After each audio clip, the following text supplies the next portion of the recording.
Look at that. We're not on screen for whatever reason now. Oh my god. Why me, dude? What the fuck am I doing? I just loaded up GeForce Experience instead of Razer Synapse. I think it's this. There we go. Now we can see the display is swapped. Welcome to the ADLR Podcast, where an episode doesn't go by where we're crap in the bed. Let me just lower this. Our Gucci, I think. Close this.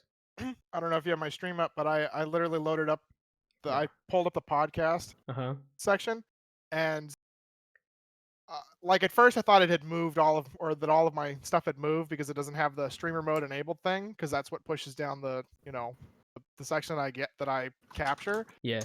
You can only see from here up, because it just was like, hey, we're just gonna condense down that capture.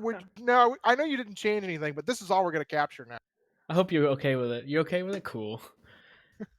Javi in the chat as always with the rocks. I appreciate it. His podcast apparently now. We're all honored guests in his podcast. Which podcast you're asking? This is the ADLR Podcast. You can go to patreon.com/ADLRplays to support the show. Extra Life to ADLRplays.com for the proceeds. It's a donation link where all the proceeds go to the Arnold Palmer Hospital for Children. And as always, topics.adlrplays.com for any topics you want us to discuss in future episodes. As you can see, we don't have... What's his name? What do we call it? What does Zordon call Randall? Kimberly? Kimberly, yeah. We don't have Kimberly with us because he... Somehow, his trainer's like, you know what? 8 p.m. Eastern on a Tuesday, that's when we're going to do our session. If only he had the ability to be like, because no. He's a grown-ass man and things, to be like, hey, I can't do that. Yeah, I can't do that. I have other responsibilities. Well, obviously he doesn't care. But we care because we're here with you, my fellow viewers and listeners. So whenever you see him, spit on his shoes. I'm kidding, don't do that. Actually, if you want to do it. I mean, just don't tell him where you got it from. Anyway. What happened last week? Oh. So I did hear about this really cool thing. Go for it. And Brian actually, I think, knows about it too. It's called a hitbox. And oh shit, I'm familiar. I mean, go ahead, Brian. It's your chance to shine, I guess. You know, as everybody knows here, I play fighting games consistently, and what happens consistently is I get my ass beat, and sometimes I get the wrong inputs, and I'm wondering why. Why am I getting wrong inputs? Maybe it's my input controller itself, so that's why you should donate, so I can get a hitbox, so I can improve my execution and improve my placements.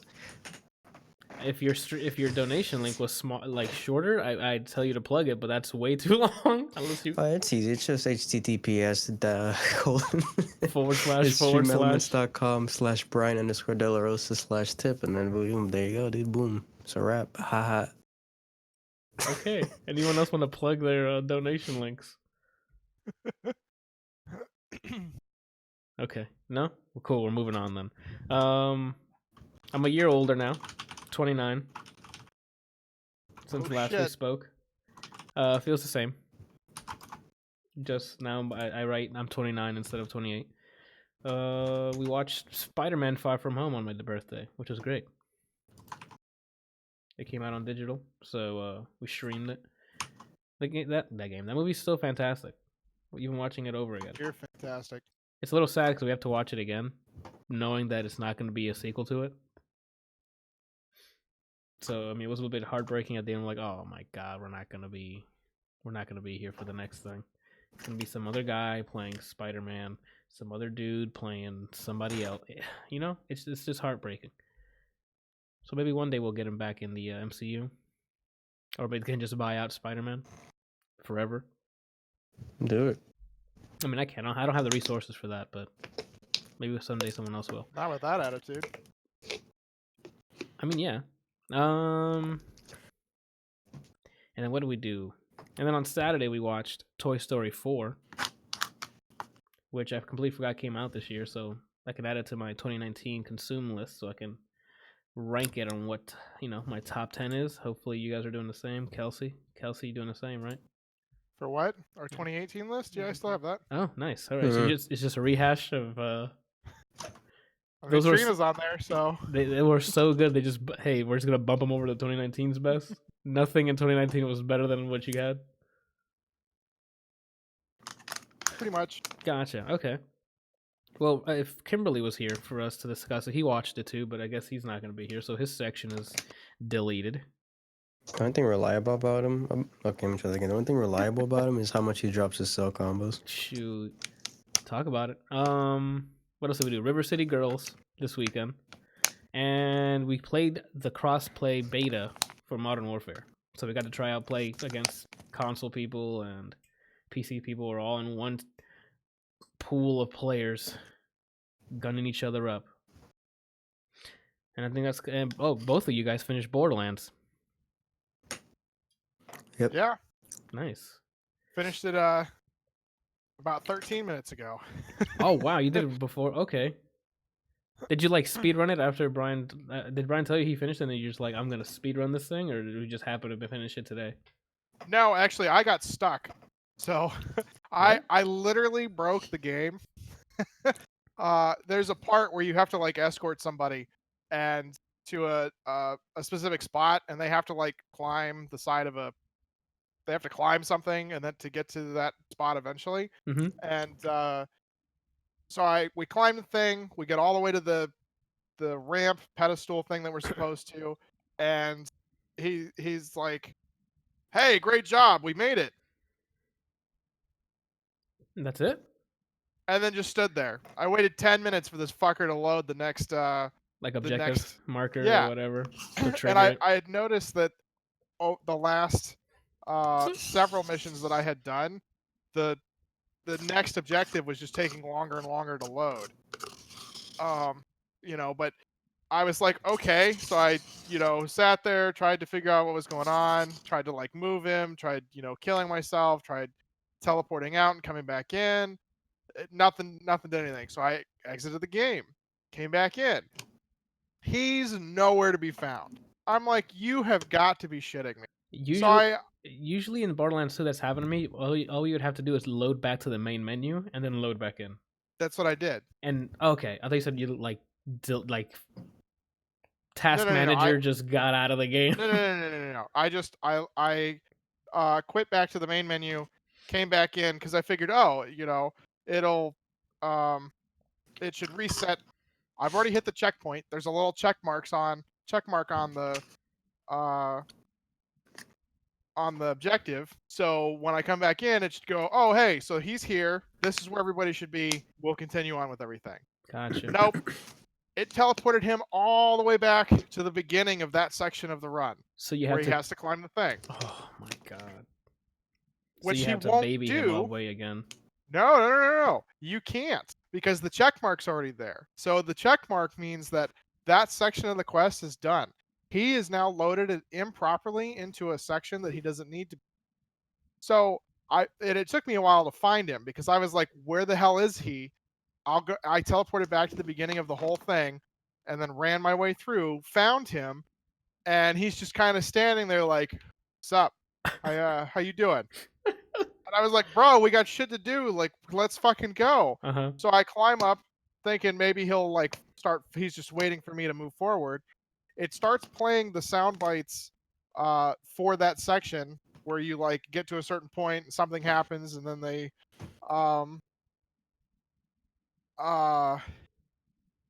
it starts playing the sound bites for like a sequence that happens during that section. And I'm like, okay, maybe this will, trigger the next thing. Well, that little check mark's still there on the friggin' on the quest being completed.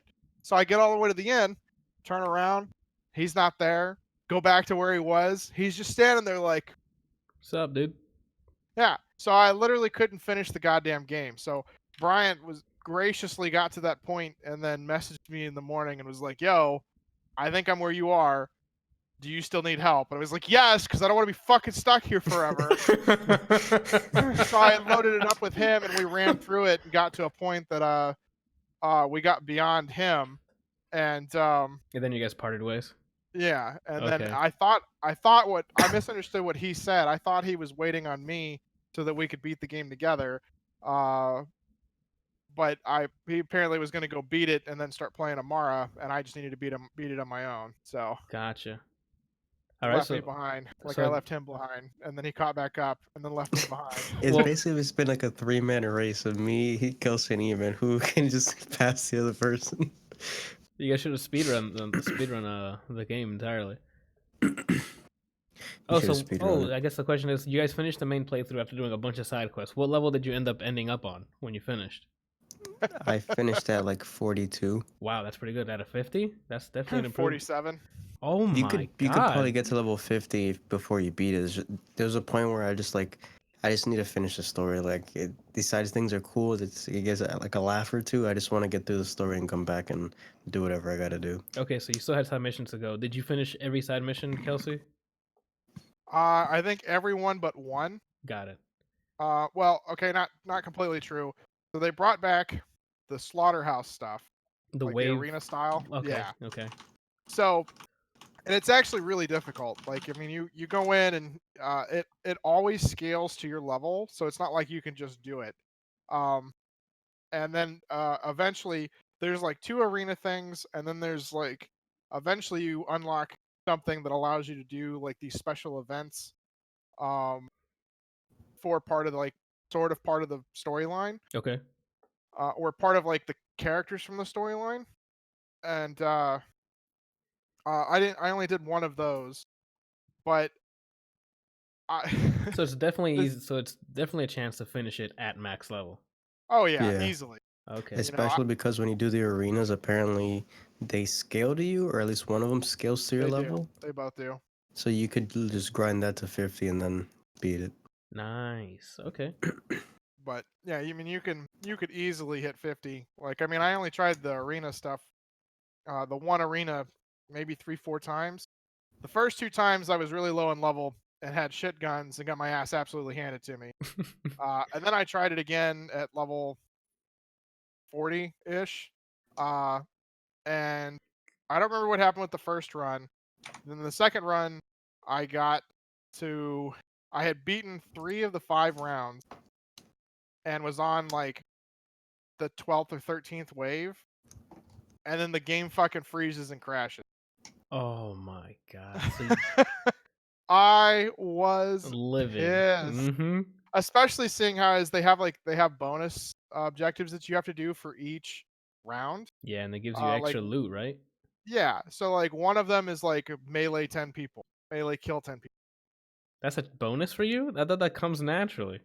Well, the thing is that, you know, when they're level like... Oh, you're right. Your knife damage doesn't really go up. Gotcha. And so when you're level 40 something, they have a lot of health, and so you got to like really trim them down and then get up there and then melee. Give a couple of unless you're like specifically building that, it doesn't scale well. Okay. Or if your gun has like the bayonet thing. Oh, that's true. Which company has the bayonet again? Any of them could have it. I think any of them can have it. I think it's just a mod on the gun where it'll add like 50 to 75%. I thought it was I thought there was a specific manufacturer that like all of them has a bayonet.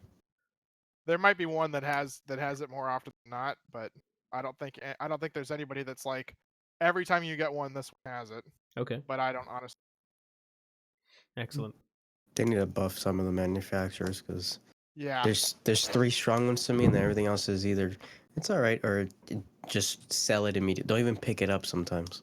I feel like the damage in this game is there's too much of a gap. Yeah, because it's literally like you either find a weapon that is the most amazing thing in the world, and there's like one of them, and then everything else is just complete and utter shit. So you just use it for selling, selling, or you guess there's no grinder this time, right? No. So you just sell it then. Oh, then were you guys able to max out all the upgrades by the end?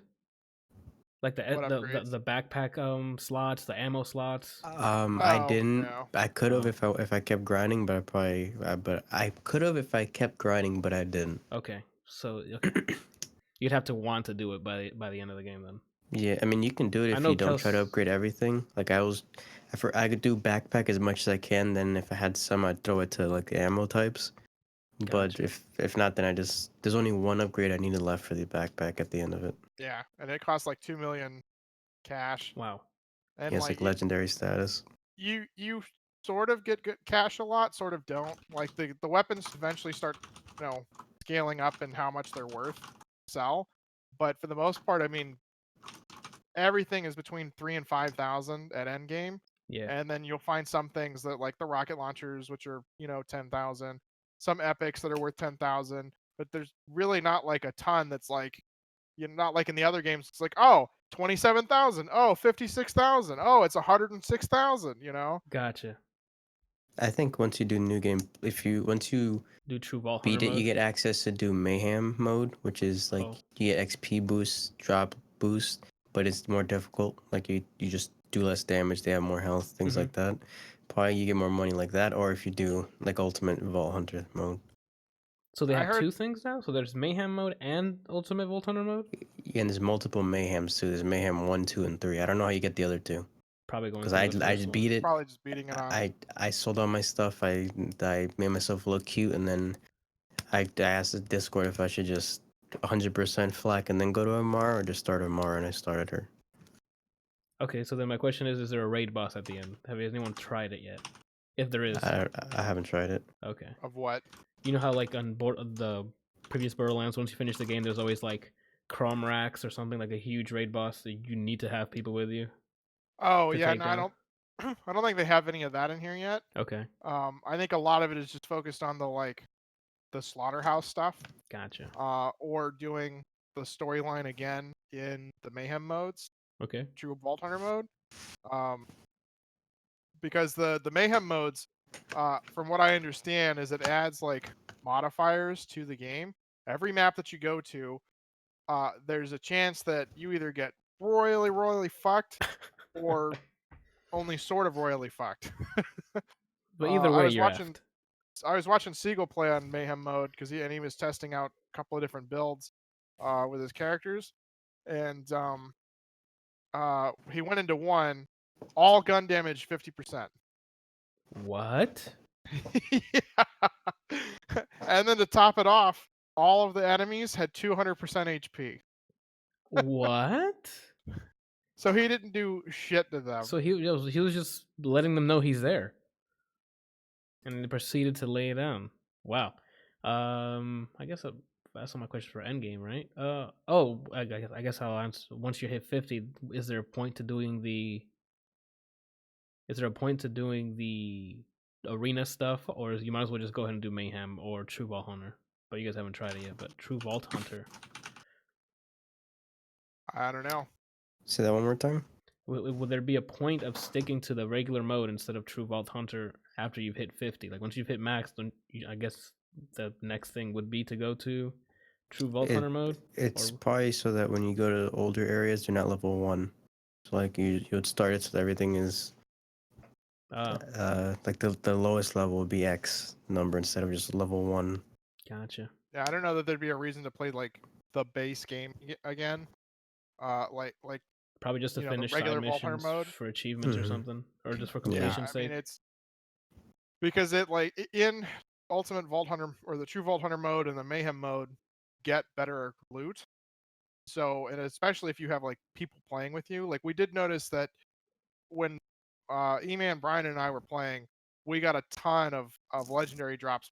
3 of us. Well, E-Man and I did. Brian got a legendary sniper and another legendary sniper, and I think there was a third legendary sniper. Yeah, Anthony showed me the list. I think there's only one legendary sniper I never got.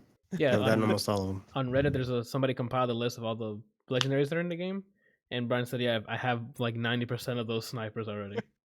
They added a lot of pistol legendaries according to that list. Like, there's a lot more pistols than anything in legendary. Yeah, I feel like this gear score thing that they have just throwing people off. Yeah, because it's everybody, like you look at it and you think, oh, it's got a higher gear score, it's got to be better, but that's not always the case, and it just is really confusing. You just have to go by how you have to try the gun out and see.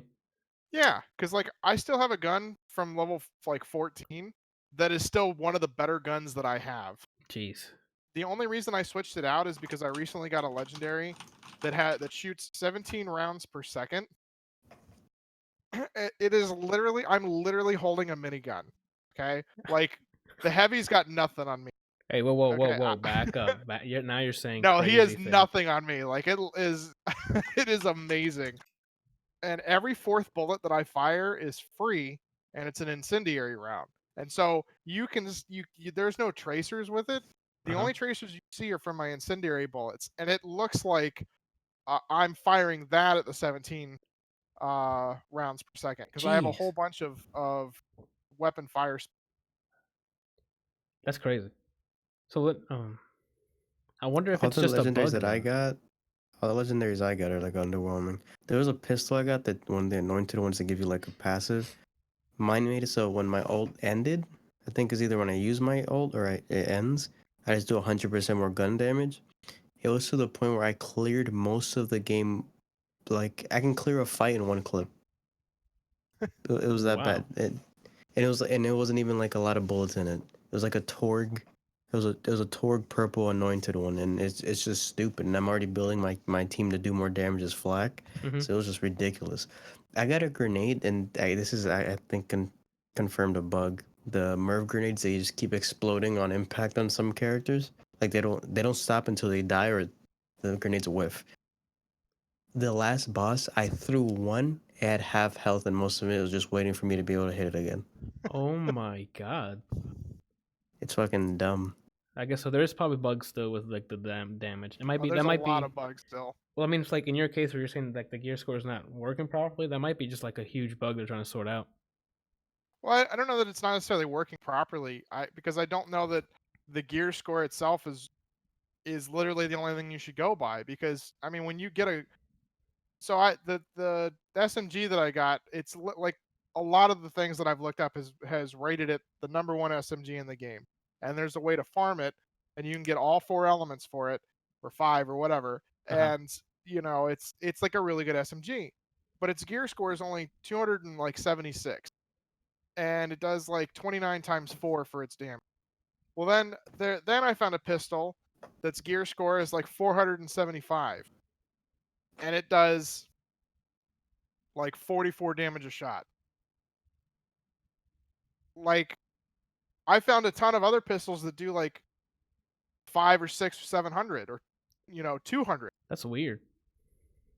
And all of their gear scores are much lower than that one. Like, so what is it about that one that makes it so much better? That's a good question. I wish they had like a breakdown of some sort of what that gear score is. I've tried looking around for some stuff. I haven't really found anything that's like concrete. So I'm sure it's a bunch of like assumptions and like. Oh yeah, it's all a bunch of, well, this is what we think. I've been going, for the most part, I've just been going strictly off of that, and just if it's higher than my other guns, I just throw away the gun. And I don't have the best weapons because most of the time it's just 17 snipers, but it wasn't like, when I would upgrade, it wasn't always like it was shitty. Like, oh, it shoots faster so I can get a higher DPS, or it's slow as fuck, but hey, the damage is higher, so maybe that's why I got up there.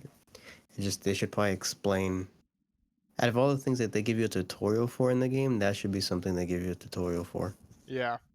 Instead of like, after you already learned how to slide and jump, hey, you can slide under this. What did you think of the final boss fight? Yeah, I was like, oh, that's another good question. Yeah, it's just. Was it like the biggest bullet sponge in the game, or did it actually have like? I told you I killed it with 2 grenades. Oh, you're right. Jeez. That his was a little different, but all in all, both of the final fights were really underwhelming. Multiple They phases. mirror the first game in terms of how meh it was. It's like, oh, that's all right. So they weren't fun at all. It was kind of a joke. Like I used my mech twice. Okay, like normally I use the mech if I'm just either surrounded and I want to just blow everything up, or I'm like, oh shit, I'm gonna die. I'm gonna pop into this thing and like do some damage. Do stuff. Yeah.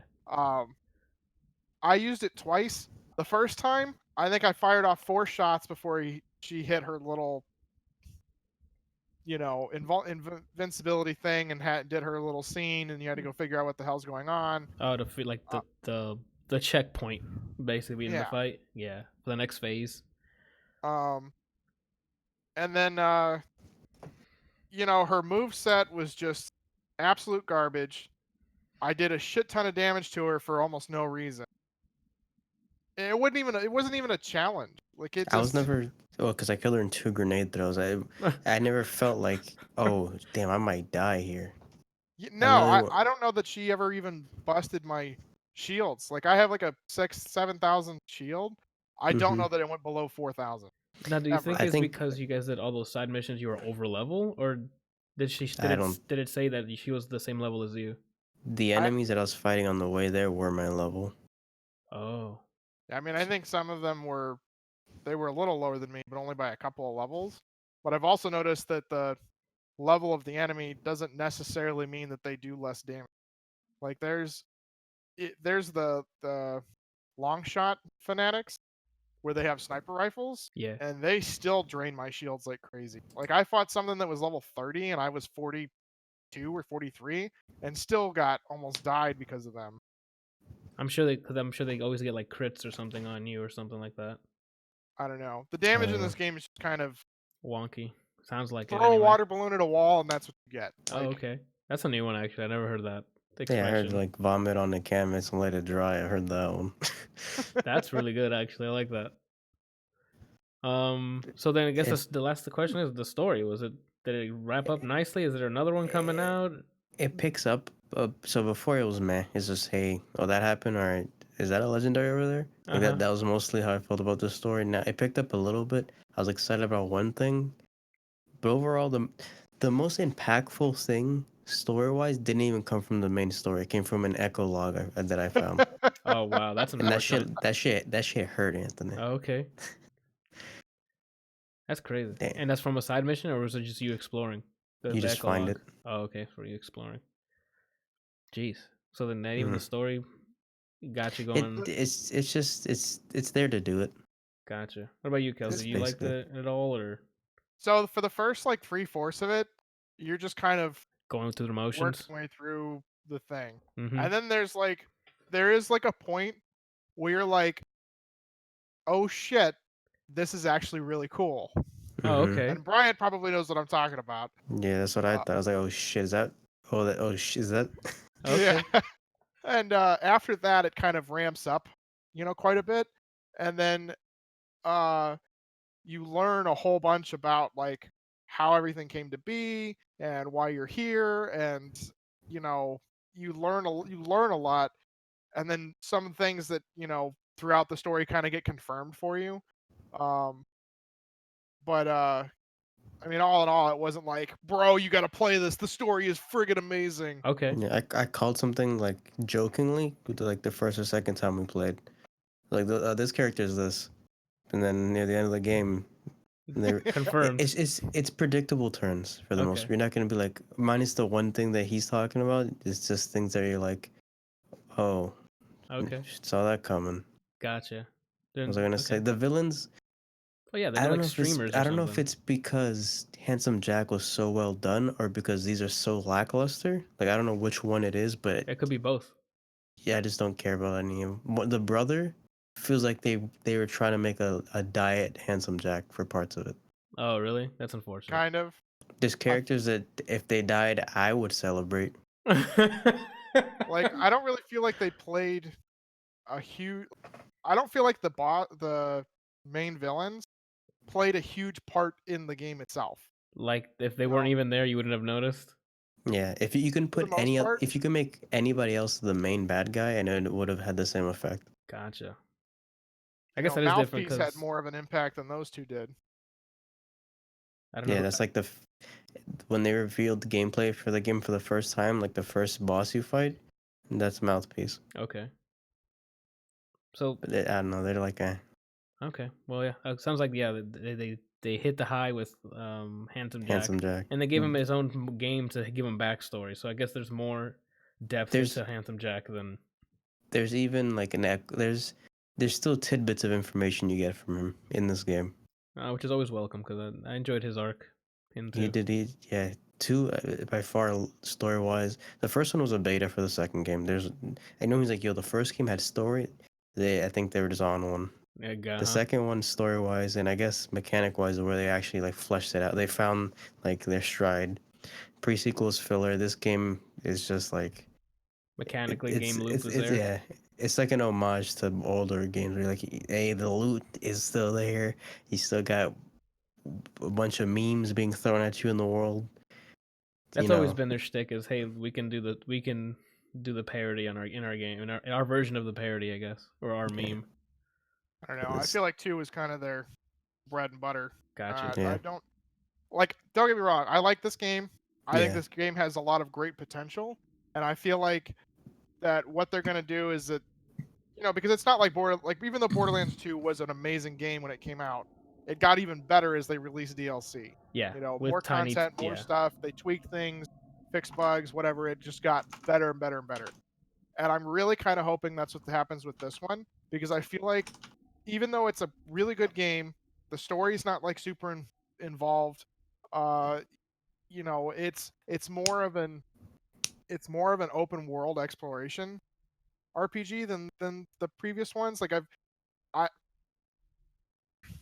trying to think how to explain this, because like in this one there's like stuff to do that isn't just side missions or story. Like you can go around, find tapes of a character that's like the first Vault Hunter. You get to hear his stories of him traversing the world, and once you find 3 of them per area, I think it's Tannis. She does like she crunches the numbers and she finds like his secret stash on that planet, and you open this loot. You can go around finding pieces of dead Claptraps so that you can help Claptrap make a friend. Oh my god! It's really, that part is really entertaining, and then there's another one where there's like all these broadcasts that are going off that Moxie wants you to switch over to her network so that she can broadcast stuff, and that one doesn't really play a big part. She just says, "Oh, thanks. If you keep this up, or she goes, "Thanks. I owe you the next shot's on me." And then she goes, "If you keep this up, the next shot's off me." Oh, nice.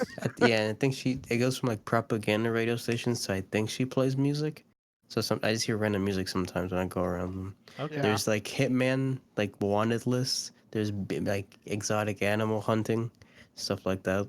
Okay, so they definitely turned each like planet into like a little open world area, like an Ubisoft game. Yeah, but some of the planets are like barely open. The one big planet is like each area you go to, like if you're on like in a fucking Borderlands 2, how there's still zones, like you got this door where you're in the beginning part of the first game, and this planet alone, every like little place you go to is like a fucking, like you have to, like a scroll, like one of those like old Dynasty scrolls to read something. That's how big the map is. Oh wow. I'm pretty sure this one world, that each section you go into is the size of the entirety of Borderlands. Oh my, of Borderlands 2. Like if you were to like put them all together, I think it's bigger than Borderlands. Like it's fucking massive. So Borderlands 3 was built for that planet then. Yeah, that planet was like their base planet. Got it. And it's not even the best friggin' planet. Well, no spoilers here. I know that and the eyesight. The characters on that planet are amazing. The stuff that you find out on that planet are amazing. I would have much rather have done it in one of the like high tech areas than on, a friggin' jungle. Oh, so you meant just aesthetic then? That you don't like it? Yeah. Okay. That's what I was hoping you guys said last week podcast that was the best one, because I saw that in the trailer where you go to like a high tech city. I think it's Atlas's planet or something. Yeah. And I'm like, I hope that's the best area because that looks cool. That one's pretty. It's not too well optimized. Like my frames go pretty low there as opposed to other places. Gotcha. But like visually, I'm trying to think probably that. But like gameplay and the big planet's like the best one for gameplay and the story and all that. Oh, okay. I can agree with that. Sorry, go ahead. No, I was just gonna wrap it up. If you have more to say, you can go. The only other thing I'm really kind of disappointed in is that, the game is built around going to the different vaults, and there's like 3. You know, you spend. They talk like about 3 major ones, or just 3 in general. It's technically like 5, but yeah. you're most of the time you're they're setting you up to go into said vault. X happens. Next vault, they're setting you to get there. Something like there's else not happens. as many as I thought it was gonna happen. Gotcha. Yeah. Or at least what I was expecting was what they did with Diablo with the rifts. I thought they're gonna just like generate a vault for you to go into and do things at least. Or even just have more worlds to visit. Like it doesn't even have to necessarily have a vault. Just like be like, hey, there's a possibility that you have to go to this place to get like part of the vault key or get the vault key or something. Mm-hmm. It literally was just, hey, go here. Okay, you're following the story. Hey, you found the vault. Okay, next area. You know, and it just and there's like you don't really get to explore anything other than the side missions, the main storyline where you get to go. And there's only like 5-6 worlds that you actually get to go to. I wonder if they just set it up that way so their DLCs they can add planets or they can add stuff in space so that you can run into. I'm assuming their DLC approach is gonna be like Destiny, where like each DLC added like a planet or 2 of stuff to do. Yeah, that's my guess. Personally, I think it would have been like, as much as I liked the open world concept of being able to like go and explore and do some of the side stuff, I think I would have much rather had smaller worlds and visited more of them than to have like one massive world where you can tell they literally spent most 90% of their game on. Yeah. Yeah. Yeah, I think their best bet would have been like smaller worlds, but they made them living worlds like Division does it. Like the map in Division is not exciting. It's just a city. Oh, look, you're a little bit out of the city. Oh, you're in a building. But there's always stuff that keeps generating for you to do. Same thing with Spider-Man. Yeah. If it was more like that, it'd be cooler. But I mean, I enjoyed it still so far, at least for gameplay. I thought the game was awesome. Like it was a lot of fun. I definitely had a lot of fun with it. I'm a little burnt because I kind of just, You guys all binged it, yeah. Like you guys destroyed it in the week. But all in all, like I would definitely recommend it if you're a fan of Borderlands and just want more Borderlands, I guess, because that's what I keep hearing is that if you're a fan of Borderlands, you're gonna be right at home, which is good. All right, then I guess that puts Borderlands 3 to bed. Everyone enjoys until you play it. I played literally 20 minutes of it today. You beat it? What's the last thing I did? I finished Shiv. I killed Shiv. The first dude with the huge arm. Oh. And then I had to start prepping. So who'd you pick, Mose? No, Zane. Oh, okay. The 2 action skills I picked is the clone and the drone. Gotcha. So I got options, The other one was like a shield or something, but I'm like, since I'm playing a solo, I'm like, I need a shield to defend my teammates. So, what is this for? Sorry, what's up? What is this about? Because I started playing today, Borderlands 3. Oh, did you finally break down and get it? Yeah, but I got it on Xbox because of the xCloud thing for future proofing. Don't worry about it. Don't shake your head. I have my reasons. Believe me, I think 76 steps ahead. Anyway, so why did we talk to him? Like, we should just start our own podcast. No shit, we'll call it the ADLR Podcast. What was I gonna say? What you need to say? Yeah, I just killed Shiv, like the very first boss-like person, the guy with the huge hand, the huge arm. Oh yeah. And that's all I got to do, and then I had to start prepping for this. So I forgot about him because he. Because he's like the first. Yeah, like he's the first person on there. And I agree with you, and I disagree with you with the how long it takes to open up things. Because it depends. Because I love the animations. It looks very fresh and polished. But dude, I'm running, and then I'm like, I like it and I hate it. I like it because man, this looks like they put some love into it. But then I'm like, open the effing chest already. And honestly, it only gets worse. Like you eventually you get to these special chests that you can like break shit off the top of it, and you go, so it's like it sits like this, and you go, hey, open. We're not done. So then it like comes here and it shows like some stuff here, and then it splits, and then it goes. I don't mind Okay, the we're done. speed And then it because cuts it's to just you gonna be and a your sniper. skeleton. Yeah, I don't mind because I know it's just gonna be another sniper, so I'm fine with opening and doing something, coming back. Gotcha. But I mean, the like 10, 20 minutes I played, it feels great to play. Like the sliding, you slide for like a good 4 seconds.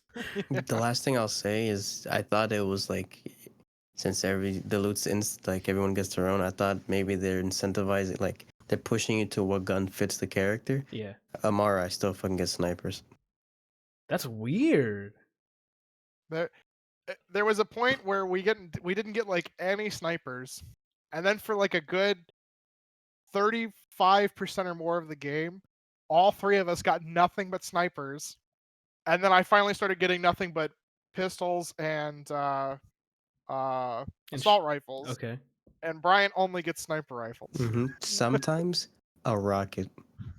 That's so weird, dude. I wonder if it's tied to your account. It could be like, hey, this kid's only gonna get sniper rifles no matter what. Oh, Brian? Did you input all those Shift those codes? keys I sent you? Yeah, I think there's one like after that they put out, but I didn't do that one. Are those shift keys do they still have those treasure chests that use golden keys? Yeah. Okay. At least now it doesn't seem like it's a purple exclusive. It seems like you can get legendaries out of them. Nice, because before the highest you can get would be perps. Yeah, they limit you to just purple, I think it was. That's cool. I'm waiting to max out, and then I have like 13 keys, so I'm gonna and then open pop it all then. those once I actually max. Yeah, once we figured that out, like in the Borderlands 2, when we opened one, like, oh, they're to your level. We're like, oh, so we're gonna just hoard all the keys, max out, and then use this. Javi in the chat's asking, what was better in Borderlands 2, purple or pink? Pink was a higher rarity. Doesn't mean they were better though. Pink was a side rarity. Yeah. It was like E-Tech stuff. Yes, it was E-Tech. That's what it was. But it wasn't like, oh, it's shit, it's rare. It was like, it's just E-Tech stuff. Most of the E-Tech was fucking garbage. The dart pistol? Get out. No, but it was barely a gun. But the bandit E-Techs were good because they were large on ammo. And you had like the E-Tech damage, whatever the heck bonus they gave you. I miss Iridium guns from the first game. I like them because they were like exotic dildos. Yeah, like they had different forms to them. Like it was like, whoa, well, these look like space guns, you know? That's something I miss too, and I now I'm done talking about Borderlands. Is the first one you had masteries for the guns you would use. So if you kept using a shotgun, you would benefit. Well, I guess they didn't really do that. It's more based on the manufacturer. Yeah. Yeah. There's manufacturer bonuses now? They just send you emails and give you guns. Yeah. If you use them.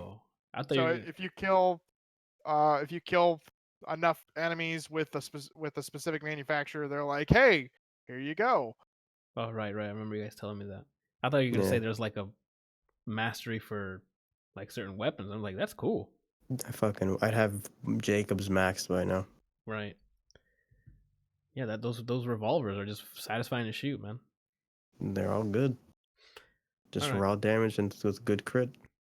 I'm done now. I promise. It's fine. I like the 20 minutes I played it. I'm like, I'm gonna like this game. Like it feels just right at home. It's just an updated engine and everything's smoother. The animation for opening the boxes, I'm like, oh look, it's new. It feels new. And then, but it's so far it's mostly Borderlands. River City Girls or Toy Story, Brian? I don't care. I guess Toy Story. River City's probably easier to wrap up. Yeah, I can probably do that in like 5 minutes. Yeah, like River City Girls came out this year. It's a 2-player beat 'em up side-scrolling game. It's like just like River City Ransom. Instead of your girlfriends getting, I think that's what they did. Instead of your girlfriends getting captured, you're the girls and your boyfriends were captured. So you're beating up a bunch of people to find where your boyfriends are at. Started a bit. This game, it's just that side-scrolling beat 'em up, traveling from point to point, like from school to the streets to downtown. Like you're just going areas beating the crap out of people. It started off really slow. There is leveling in this, so like the more you beat up bad guys, the XP you get, and you unlock moves. But then you also unlock the ability to buy moves from a dojo, which I thought was a bit. I was kind of meh on it. I didn't hate it, but it gives the money some sort of purpose, I guess. Besides buying like temporary buffs from like shops, like I guess the temporary buffs would be the places you eat. You can go to shops where you eat and the shops where you buy clothing, and the clothing is like your actual inventory or equipment that you equip on your person. Both girls have different move sets. Well, move sets lightly, like they still perform the same things mechanically for the most part. Because I think Brian, you have some grabs, but for the most part, you'll get a wide, like you hit wide to the side or strong attack to the side.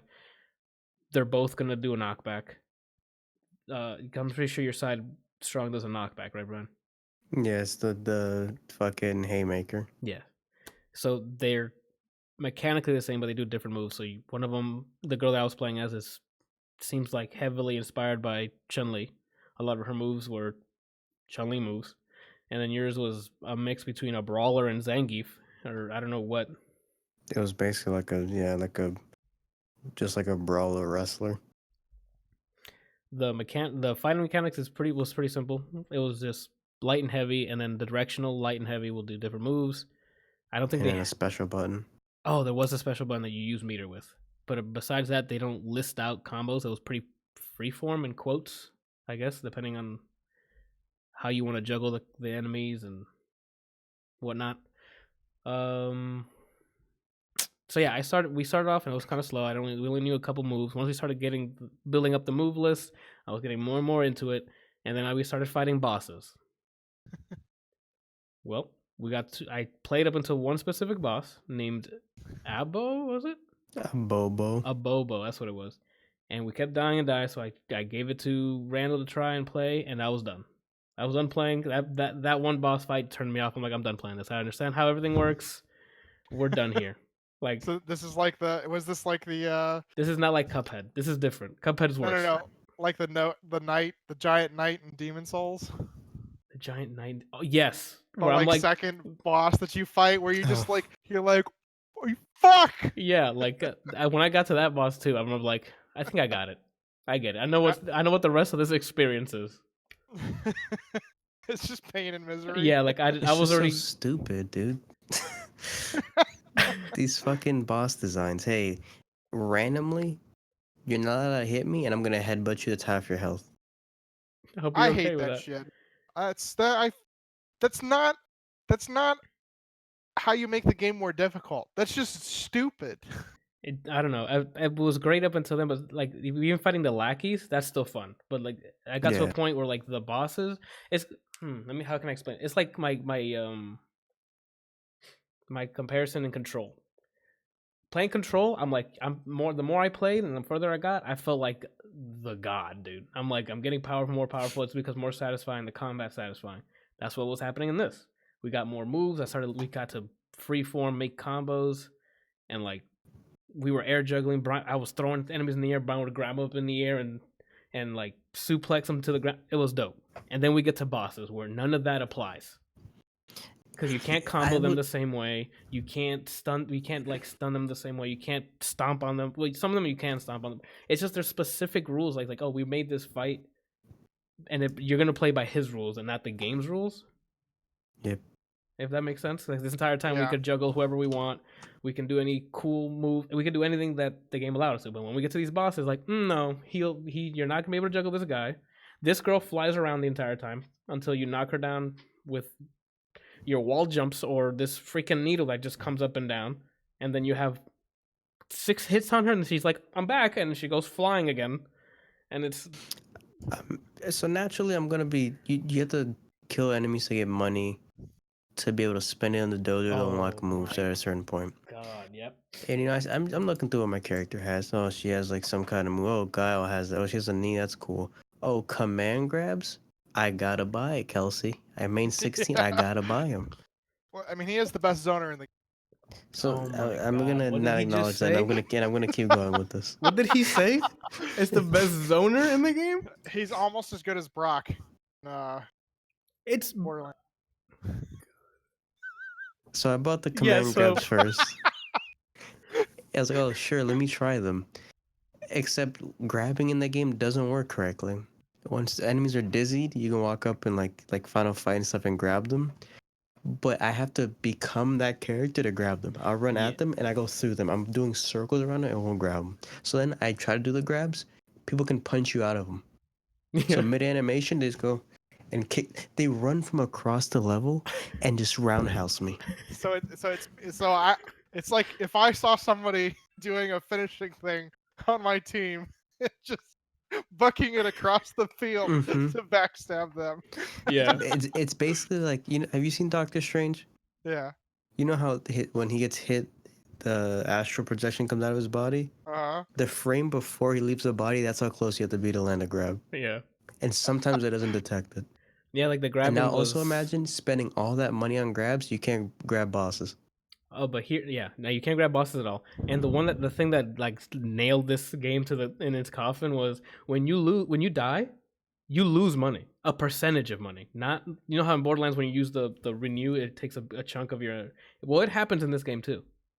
So when we saving up for $400 to get a new move. Yeah. I was $3 away. By the time we finished this boss, I had $0. Yeah. The Abobo guy, he drained us all our cash. Just trying to beat him. And I'm like, so now you want me to grind that cash again? No, $3. Dude, I'm cool. Like $3.97 is what I had. 0 is what I had after. It's just a level of frustration where I'm like, I can play other beat 'em ups that doesn't make me, like want me to throw my controller through the screen. It made me miss. Before I say this, just because your game is supposed to be like an homage to older games, does that mean it should feel like I'm playing a clunky old ass game? I get that you're trying to go for this, but make it better. Yeah. They were limited to what they had for it to be that shitty with the inputs. Yeah, like the ability, you can't like physically go, like Brian was saying, to grab you have to give them dizzy, and to get them dizzy is like you might do a combo, or maybe it's like, I don't know if it's like a number of hits until knockdown, or they have to get knocked down. I don't know what the case is, but you can only grab them when they're dizzy. You know how old like Final Fight and Streets of Fury, how you press a button and then you can have a whole conversation with your mother and hang up and then it jabs them? That's what this game feels like. So things like that, just because those games did it does not mean they did it by choice. It's because literally they were making games off of a ham radio. You have all this technology. Shovel Knight's is the best example of doing it right, because it's trying to be like those old platformers, but it improves upon things that they can while still making it feel nostalgic. That game, when you press jump, bitch, you're in the air. It's responsive, and this one, you press jump, and you don't jump. You know, one of the grabs I spent, you have to be in the air with them to command grab them. And you have to hit two buttons. How am I going to get in the air when I jump, and it doesn't jump? And you have to hit two buttons. And you have to hit two buttons in the air, and it's like, oh, just heavy. Not the second button. It doesn't register the other button, and it's like, I don't know if it's just because we played it on PC, and there's some weird input thing. I just don't know. But I mean, like I said, it was fun. Like even with its input latencies and stuff, it's still fun to just go through the map, because it seems like extensive areas. Like we got to like the 4th area before we got to Abobo or whatever his name is. So we still had 2 like full areas to go through. But going through those and just beating up bad guys. The dialogue was funny at times. Like I think most of it's fully voiced, so you get to hear like people you've heard in animes are like in here. So like you hear familiar voices, and like the dialogue's written pretty well. It's funny. The art's really cool. Like I said, it's nostalgic, so the graphics look really good. It's just that for me, the bosses just take the fun out of it for me. It's one of these games where it makes you miss another game that did what they did but better. So like playing that, I was like, I want to play some Scott Pilgrim or some Castle Crashers. Yeah, Scott. If you haven't played Scott Pilgrim on, I think it was only on PS3. No, you had a PS3. I played Scott Pilgrim. Yeah, he did play with us. It was because it was 4-player. It wasn't just 2-player. This was only 2-player. Scott Pilgrim, we could play all 4. So you can unlock characters in Scott Pilgrim. Yeah. Well, we didn't finish this one, so we don't know if we can unlock characters in River City. You can't. Oh, you already looked it up? No, but I just know you can't. Okay, whatever. But yeah, like missing like Scott Pilgrim and stuff, which was, I think at this point, pretty similar. They both had leveling systems. They had currency. You can go upgrade your character and stuff. Like, But yeah, I mean, like it's fun. Like I recommend it for just the navigating through the world and beating up bad guys. But those, just brace yourself for those bosses, man. I really hate when games do that though. That was one of my biggest complaints about Assassin's Creed, Which the new one? one, whatever the latest Odyssey. Odyssey. Mm-hmm. Yeah, because like they give you these really cool trees. You have the assassin tree, you have a hunter's tree, and then you have like warriors. Yeah. And if you want to stay true to like an Assassin's Creed and be stealthy and wreck bitches from the bush or whatever, Yeah. like yeah, that's cool. And then they're like, oh hey, by the way, all those points you just spent on stealth, on stealth, we're gonna throw you into the middle of a battlefield that you can't do that with. Good luck. I see it.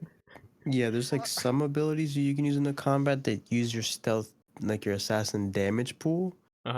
But for the most part, you have to either fully commit to assassin tree, or just go warrior, or else you won't kill anybody. Like you have to, everything you get, your life savings has to go into assassination, even with your gear, so that you can one shot things. And then, but when they put you into those fights, like the wars, so you pick sides, you're kind of just fucked there.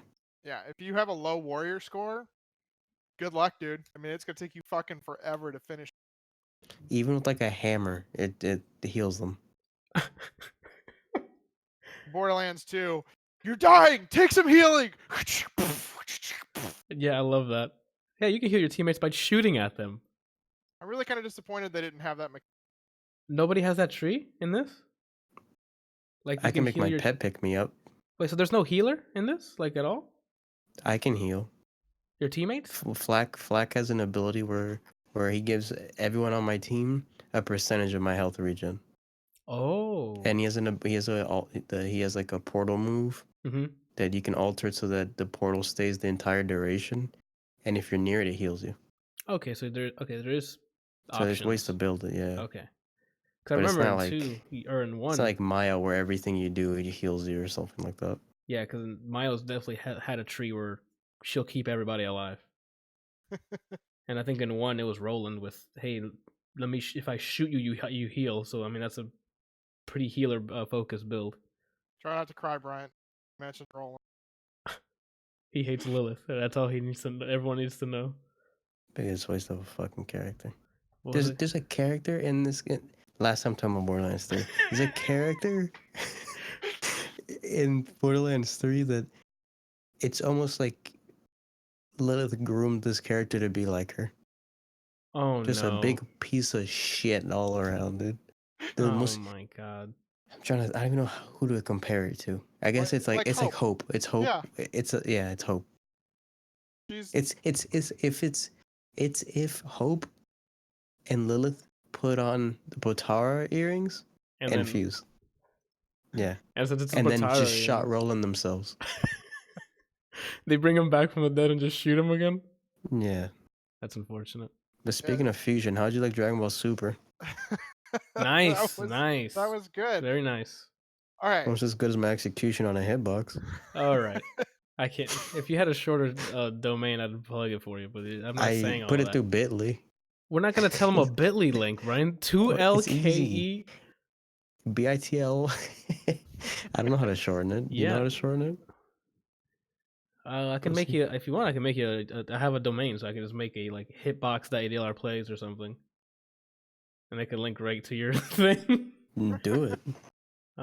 Just remind me afterwards. Anyway. Do it. So Dragon Ball Super, like I finally got around to seeing it. The movie itself was really cool.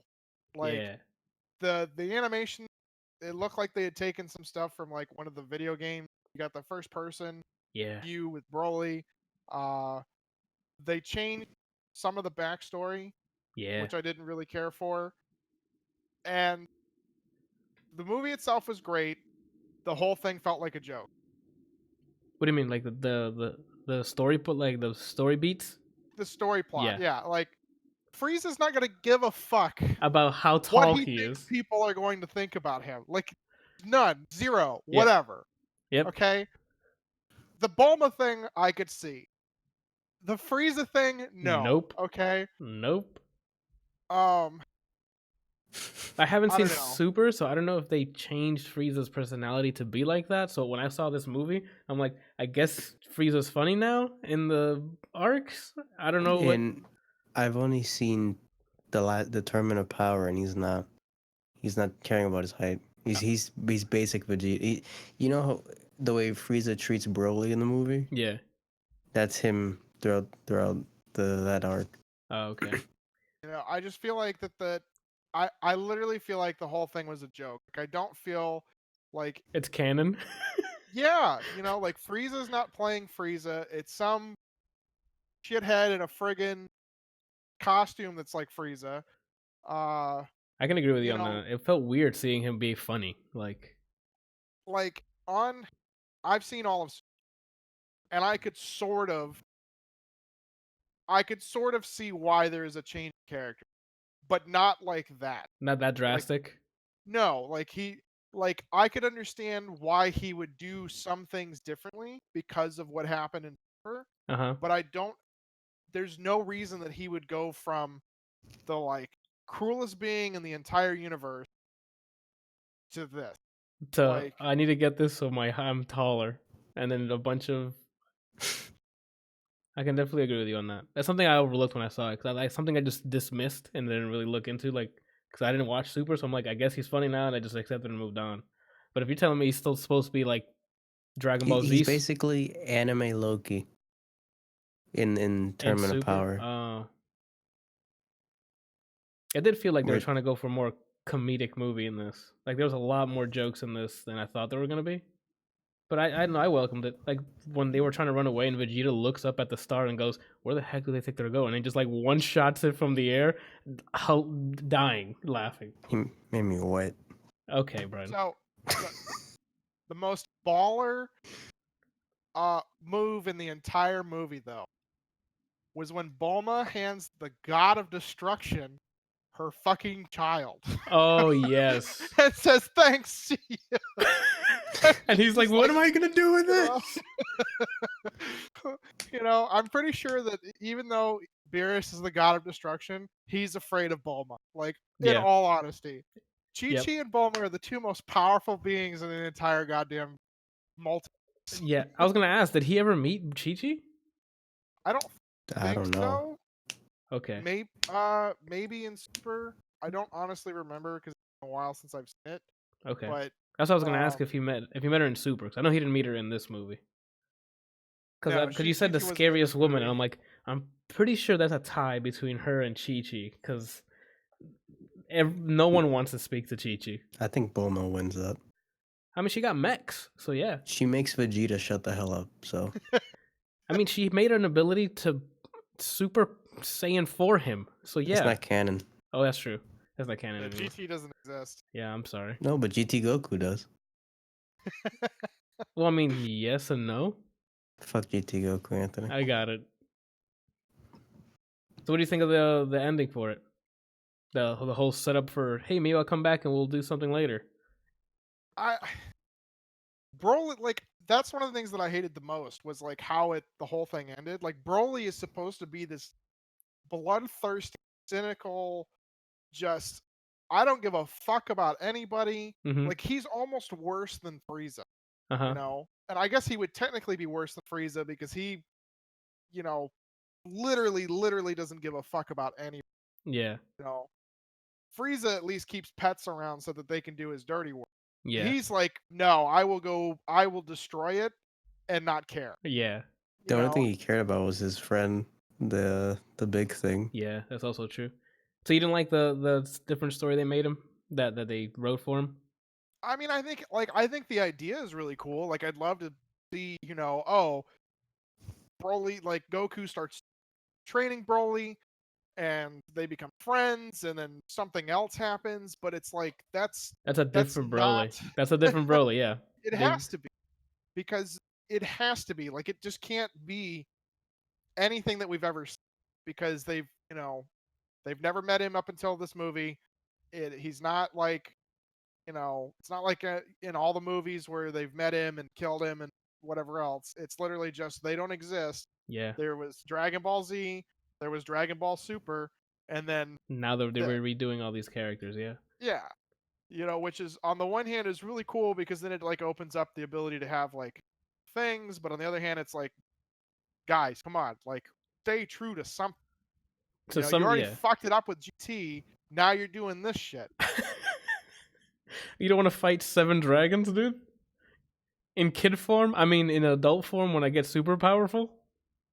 The only thing I can say I liked about GT was Baby / Baby Vegeta and Omega Shenron. Everything else. Oh no, and the little fucking robot that followed Trunks. I don't remember that. I don't remember GT that much. All I remember is Pan's in it, and Goku goes Super Saiyan 4 a lot. And there's Omega Shenron. He's like the Almighty, and then that's it. And then we see like another generation of Goku and Vegeta fighting in a tournament, and then it ends. I was just waiting for them to like. And in the end, it was like a cliffhanger. Right? Is Goku dead? Hopefully. But Yeah, I was hoping. I don't know. JoJo spoiled me because when someone's dead, they're fucking gone. Well, I know. They don't know yet. Real quick, I don't know that Bryant is back to this, but I want to just because something popped up on news feed about 3. I was a little disappointed how little some characters were actually in. You're cutting in and out a bit. You keep cutting out. Now? Yeah, hold on. You might try putting the mic a little higher, maybe, because you're like cutting in and out. How about now? Is there we everything go. through? Yeah. Okay. All right. So, they eventually reintroduced some characters in Borderlands 3, and that's like all you get. What do you mean? You don't. That's it. Like hey. Oh, as in they do nothing in the game. Yeah. Got it. Okay, I'm like, what do you mean? I don't get it. Like they don't have any arcs at all, or like they just stay there as, hey man, I'm still in this world, and then just move on. Yeah, like they hype it up to the point where you're like, oh shit, like they're here, and then you're going, okay, we get to do stuff with them. You don't get to do anything with them, and it was really disappointing. Borderlands 2, again, we're going back to that. You know how it went from Borderlands 1 to 2, and they brought everybody back, minus the person that was killed off at the beginning because they handsome to show you what Handsome Jack is. But for the most part, everybody that was a recurring character mattered. Yeah. This one, it feels like returning characters are just Stan Lee cameos. Like they're there to just say something like, "Oh, he said the thing," and then we move on. Gotcha. But you don't think it's gonna be like set up for like a DLC with them? Like maybe you'll have like a small mission or something that they'll add. Like you said, they're probably gonna be releasing a lot more content, so they might be joined in later. Maybe. I mean, it would be nice if they, there was during the game. It feels like there's a lot of hype around the introduction. And then that's it. And so I'm really hoping that they do something with it. Gotcha. So by the sounds of it, it doesn't seem like there's going to be an Avengers Endgame type of thing at the end, where everybody's there beating the crap out of somebody. That would have been an awesome ending. Okay, so that your face is telling me that I'm not going to give a crap about this ending. Probably not. The only thing I cared about in terms of the ending is the ending credits song. And that's the only thing I cared about. Okay, dang. Because all the hype was like, not the hype, I guess all the trailers and all the footage we've seen is like all the returning characters are there. I was expecting like the last fight's gonna be like the Children of the Vault versus all the Vault Hunters and like Avengers Endgame style. They're all in there doing crazy things. You need to message Epic Games right now. And say, hey, pull a Mass Effect 3, re-release the ending. I have what you need to do. Oh, okay. Not even just the ending. Why is it that an echo log hits me harder than what is it, like 20 hours of gameplay? A minute and a half hit me harder than 11 hours. That's or crazy. Whatever time I played this. That's unfortunate. Triggered. You'll see when let me know when you're playing it. I want to be there when you're playing it, and I want to see you do a specific mission, and I want to see how you feel about it. Well, I'm not gonna have time to like binge it the way you guys did, so it's gonna be a while probably by the time I get to that echo, right? I don't remember where it was. Oh, for but Christ's I'm just sake. letting you know. I mean, I have the link to it. I sent Kelsey. Oh, okay. It just. Okay, yeah. I mean, that made me hate that Hope character. Yeah, even more. I wish you could turn on friendly fire on NPCs. Is basically what I'm telling you. Okay. This is one of those that you turn off the rewind system, or the new actual you. death in Fire Emblem, and just be like, no, go, goodbye, and just stab him in the throat with your long sword. I'm done talking about it. All right. Oh my goodness. What were we talking? Dragon Ball Super Broly. I guess, or will you have anything else to add about Dragon Ball Super besides the plot not tickling your fancy? The action was fantastic. Do you prefer? This is my question to you. Do you prefer the old backstory for Broly as opposed to this? Yeah.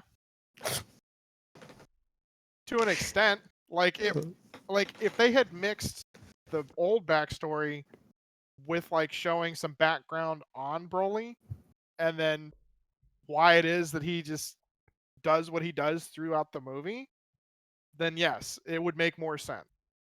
You know? Okay, do you remember why he goes after Goku in the original? Because Goku would cry all the time.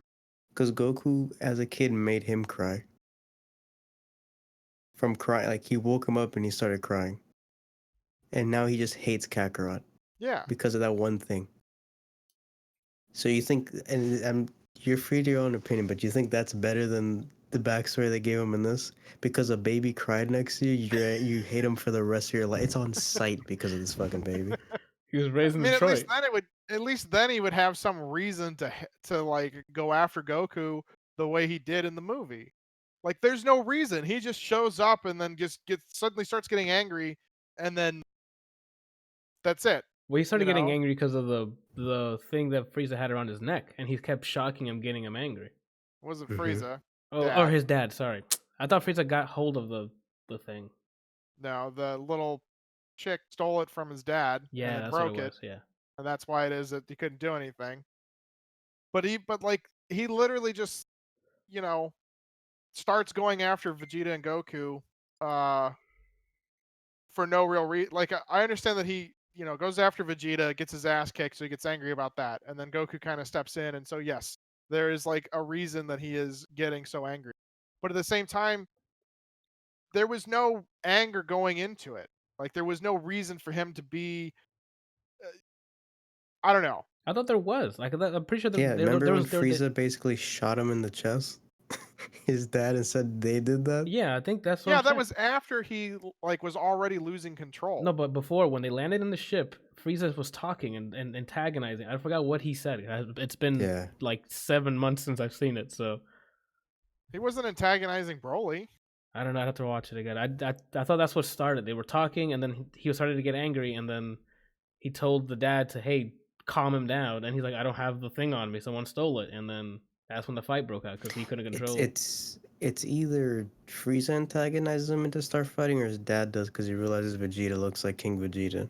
Well, I mean, yeah, so that's what it could have been. His dad is really pissed off because of King Vegeta, and recognizes Vegeta and says, "You look just like your dad," and gets really angry, and then tells. I mean, I guess that is the backstory for why it is that Broly, because they probably grew up and all he did was talk shit about Vegeta, and so he was like, probably, yeah. When he heard the name, he just has this anger association. Yeah, that to me makes more sense. Hey, he got banished by his dad. Fight him instead of, yo, this baby did not stop crying. Now I'm tight. It's on sight with this idiot. Oh man, but yeah, the first person thing I thought was really dope. Like having them navigate around the ice pillars and stuff in first person and doing the action sequence, I thought was really dope. The other thing I didn't care for was that he just didn't have any control, like whatsoever. Like, in all the old stuff, he was kind of just this very passive, guy who didn't really care about anything until he started getting angry and then going into his legendary Super Saiyan form. and that's when he would like gain control of himself and his ability. In the old story, he was not caring because he was mostly drugged by his dad. That's why he basically wasn't there. He was like just like a mindless drone. And then he saw Goku and he's like, yo, that bitch cried all day, and that's when he started like rebelling. So I mean, don't get me wrong. The movie itself is awesome. I'm not like I'll critique the story thing. But for me, the highlight was the action. Cause I'm there when I Yeah. watch Dragon Ball Z. I'm there to see people body each other, and they delivered. So I'm like, you gotta watch it. The one thing that I actually will say that I was like, why didn't they do this? They made it seem like Whis was gonna step in, Oh yeah. and then nothing happened with him. Like when he's about to get swung, Bulma's about to get swung on, he's like, oh my, and then deflects, and then that's it. I wanted him to just rain Knuckles for a little bit. But that's not his job. Like, I know. It's just our guilty. Like, why didn't you? Like, you know what I'm saying? That's like our. What I was expecting. No. I fully agree with him. Like, I was like, when he starts getting attacked by Broly, and he's just like, ha ha, ha ha, like, oh my. It's like just once, just something. Smack him with the staff, blow on him. I don't care. Just do something. Yeah. What I thought was gonna happen was like Broly was gonna connect a hit with Bulma, and he was gonna be like, nah, and then just go and wink, and then his arms off. And wink. I think you only in Super you only see Whis intervene like that once, and I think he just like taps someone on the back of the neck and they get spiked. Oh my god. Because I think he's training for a part. He trains Goku and Vegeta, and he stops both punches from opposite angles by doing this. And each finger blocks a punch. That's crazy. With one hand. He goes. He wasn't throwing up gang signs. Yeah. I looked up what the theoretical power levels of everybody was. Like, there was a video where people who like read the manga and everything put together, spend like 1,700 hours combining all the information and going, okay, so this is what we think their power levels and things are based on what you see in the series, what we've read, and where they are. And it shows like Goku's and Vegeta's like scaling up to the blue, and then whatever else they do. And then like they show off Beerus and then Whis and then a couple of other characters. Yeah. And I mean, it's just like chunks on the graph. Like, you have like power levels in the hundreds of thousands. Yeah. And it goes from like like when Goku's in God form, and they talk about how Beerus isn't even trying, and it's like a chunk that's like this big. Like, here's like, oh, it's like 70,000. Oh, it's like 700,000. Oh my and then god. eventually it's like, oh, and then he goes SSJ Blue, and then there's like Whis. That's like, like up here. Uh-huh. That's crazy, dude. I did want to see that because I've never seen Super, so I heard that Whis is supposed to be like the top dog. So he trained Beerus. So that's why I was like, oh, maybe we'll see some cool stuff. But I mean, he'll still use as a kind of a joke. Like you were saying, there's a lot of like, let's insert some jokes as often as we can, which was fine. I wanted to see him just like flick off his face or something. I don't know. I highly recommend Super because it sticks sort of true to like the Dragon Ball Z character or arcs, with like the action and things. The only downside to Super is it feels like it just drains on and on and on. Oh no! With some of the stuff where it's like they talk for 23 minutes and then have a 1-minute fight scene and then the episode's up, type thing. Yeah. It's definitely not JoJo, Anthony, or like, who the fuck is that? What the hell? And then someone's dead. Yeah, it's definitely not that. And then that being Egyptian starts said, playing. I watched like I said, only Tournament of Power, because the whole goal is to fight for your existence. Yeah. It's a little less talking. They're still like, hey, you're strong. I'm an idiot. I'm not there for my son. And then there's and fighting. So that's a Goku, I'm assuming. Yeah. Okay. There's a couple of characters in the tournament that I'm like, I wish they had done more with, and I understand that every character in the tournament is supposed to be like some of the best of the best in their universe, because it's like 12 or 13 different universes or something, and then there's like a battle between a whole bunch of them, and they like, because like every universe has its own god of destruction, and they go out and they find these fighters, and they're supposed to be like amazing fighters for different reasons, and everybody should be able to basically hold their own. And some of them you're just like, why is this character here? Nobody gives a flying fuck about this person. They are weak. They are garbage. Get off the stage. Okay. Okay. But then there's like 2 episodes revolved around them just talking and doing shit. And you're like, you could have spent 5-10 minutes watching them do the fight, and then eventually like having something happen where they, get knocked off or downed or whatever, and then spend another 15 minutes following this character that everybody wants to see actually doing something, rather than them just coming in and going, okay, I'm done. There we go. Okay, that guy's gone. That guy's gone. Mm-hmm. That guy's gone. They like the most underwhelming character. Like, since my dog died when I was 4, I had to fight for my family. And like, who asked you? You look like a rabbit. That's all I gotta say about Dragon Ball Super. You sure? Yeah. Okay.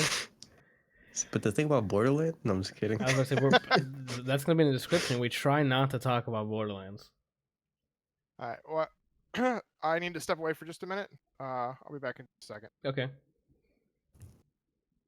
I guess while he's gone, we can do Toy Story 4 without having to worry about spoilers. So, Toy Story 4 over the weekend. I ended up enjoying this quite a lot. I was thinking when I first saw the trailer for Toy Story 4, I'm like, I guess they're gonna try to cash this in, as many as we can fit in here before Tom Hanks or Tim Allen. Tim Allen bites the bullet. Pleasantly surprised. From story beats to dialogue deliverance to, geez, the rendering is top notch. Like the opening shot, there was an opening shot where the camera focused on the reflection of a home, and then panned towards the home, and I'm like, yo, is this a trailer? Is this a short movie before the actual movie? And then it ended up being the movie itself. But yeah, visually, I'm sorry about how visually it looks. It looked fantastic. Even with like they even animated the toys animating seemed more realistic, more like toys moving than I remember Toy Story 1, 2, and 3 ever doing. Like I don't remember. That's what I'm saying. Like watching this, I'm like, did they move like this in the first like 2 or 3 movies? Like they seem like they're moving from their hint, like that if they had hinges or if it was just sewn together, they move specific like differently. There's these characters that look like hitmen with crazy eyes that looks like they have like no weight to their legs and they move as such. Like, it's very creepy. It's attention to detail in a way that I'm like, okay, you guys need. This is a bullet point that we need to talk about, because animation and rendering itself, like the environments look lifelike. The characters obviously, like the humans don't, but they're stylized because it's Pixar. So, but aside from that, looked great, sounded great, dialogue was great. I think, like, if you were to watch the movie muted, you would still get most of the plot by how well everything's done visually in terms of animation, and even on toys, the facial gestures. Yeah, they even made them emote with their faces as well, on top of just dialogue and stuff. So there's still acting done after the fact that they put in the dialogue. So the animators put in some, what is it, secondary motion? Is that what it is, Randall? On their faces. Mm-hmm. And it just that frame for frame, dude, that is something to see. Like I want to see that like in 4K HDR, just to see how does the HDR change the scene, the frame itself, because there's shots in there like when they're in the antique store. I'm like, I gotta see the lights. I gotta see that in as many pixels as possible. Granted, what we were watching, it seemed like it was like a 720p stream, but it still looked pretty good in that. So I don't. So I guess from there, what did you think, Randall? Since you're the art guy here, I mean, again, like I said, it was only like a 720p feed, so you couldn't cherish all the pixels on it. I'm actually, before I start speaking, very interested in what Bryant thinks, because I know he's kind of hard on movies. How do you hear him, Brian, by the way? Because we didn't get a test. Keep talking. I mean, he's audible. He's clearly audible. Oh, okay, good. That's why, as long as he was clearly audible and he's not like echoing and stuff. So, Brian, what did you think of how it looks? Of just how it looks, or the whole movie? I guess just how it looks, right? That's what you were asking? No, overall. Oh, okay. So I guess I enjoyed it. I think a lot of the plot's not for kids. Like here's someone else's. There's definitely undertones within the plot that at watching it as an adult, I guess I'd consider myself an adult. In terms of the target demographic, yes, we are the adults watching this. Yeah, but I would say before this date, I saw Toy Story 4 was announced. I was like, just stop milking it. Do something else, because it's going to flop. This was a better goodbye, or at least a more impactful goodbye to the series. Hopefully it is the actual goodbye. Yeah. Than Toy Story 3 was. I think they were different goodbyes, though. Like, this was a goodbye to a character, while Toy Story 3, I think, was a goodbye to an era. That's what I was gonna say. I think Toy Story 3 was a goodbye to like end of an era and the trilogy, whatever, with Andy. This feels like it feels like a sign of like growing up. Yeah, man. If that makes sense. So it's kind of telling the adult viewers, like it was basically inching them to move on from the series. Before it's like, oh, the end of this guy, you know, now everything changes. People change, like you're growing up. Yeah. This one's like, I don't know how to explain it, but this one felt it was more impactful to me, I would say. Yeah, I agree, man. Like it touched on a lot of mature themes. Where I even like when I'm watching, I'm like, is there something that the kids can get from this? Like, the kids that are just like, I want the toy. Like, they're here just to see them do funny things, I would assume. And this seemed like the writing was geared towards maybe later teens or adults, where it'll definitely connect. Yeah, like even like the simple theme of finding your place on this planet, and I'm like, how can a toy think of that? And they showed me how a toy can think of that if they had life. Like it even pointed to like celebrity status in a sense, because one thing was wrong with the toy and now it was not wanted anymore. Yeah. Yeah. Even like the villain in this one, the villain, because they made sure that almost every character had gray area. It wasn't I'm bad because I want to be bad. Everyone had their whys and their motivations, and even the arcs that they put for the new characters they showed, for even the old ones. As we're saying, it's a goodbye, so there's a character that says goodbye here, but their arc is just done with such care. They gave a fork a good arc. Yeah, trash. Like it. It's even like beyond that too. It's not even just he's trash. It's like, hey, just because you view yourself the one way doesn't mean someone else. Yeah, like that's the only way you can be viewed. The simple saying that people say someone's trash is another man's treasure is in full effect throughout this entire movie. With every character is. This is, I would say, the current Wizard of Oz. Oh, okay. Where one character's trying to find his inner voice, think for himself. Yeah. Another one's trying to like find what their purpose. It was, to me, this is the 2019 Wizard of Oz. It was really good, man. I have nothing but positive things to say about this movie, man. Yeah, I'm glad I was wrong about the movie. Yes, with my expectations. Like when I saw this trailer, I'm like, oh my god, I'm gonna watch it. I'm gonna be like, ugh, okay, another effing Toy Story movie that's like gonna be lackluster because the first three were so good, and this one's gonna bomb. And dude, what? I was never been so happy to be wrong. Just like everyone's gonna be wrong with Stadia. You know what I'm saying? Like it's gonna be great. What you're feeling now, it's so Randall. Back to you. For the record, I never thought it was gonna be trash because it's Pixar. Okay, I don't know if you're talking about Stadia or Pixar. I don't know. Pixar. I'm Cars. Yeah. Yes. Okay, so I there was a reason for me to doubt them then. I don't think Pixar. I don't think that was the movie to doubt him in. Cars. Well, I didn't like any of the Cars. Oh, I say Cars 2 and all the sequels that I don't think it needed. Or Planes. I think it was one of the sequels. Yeah, it was one of them. I didn't like any of them, so Pixar made Stadia too, according to Javi. It better, because if they did that, then I'm good. Because Toy Story 4 was fantastic. But continue. But yeah, go ahead, dude. I mean, I'm just letting you know from what, because I've seen the first 3, and then I saw this trailer, and I'm like, I don't think I want another one.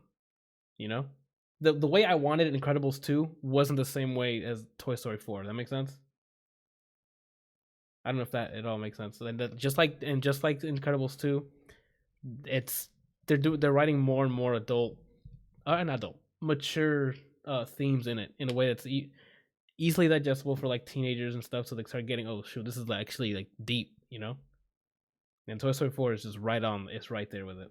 What did you think, Randall? You pass it on to Brian, but now he's gone too. So why is everybody leaving?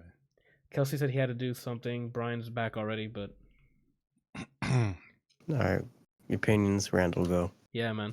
I mean, all we have is positive stuff. So I'm like, I have nothing negative. Okay. I was going to just bring out, how is it that even as a toy, Keanu Reeves still rocks? Yeah, dude. Like, he was amazing in it. In the animation they did for him, like his final, like his climactic point, man. They picked the right animation for him, for that character. It was just so good, man.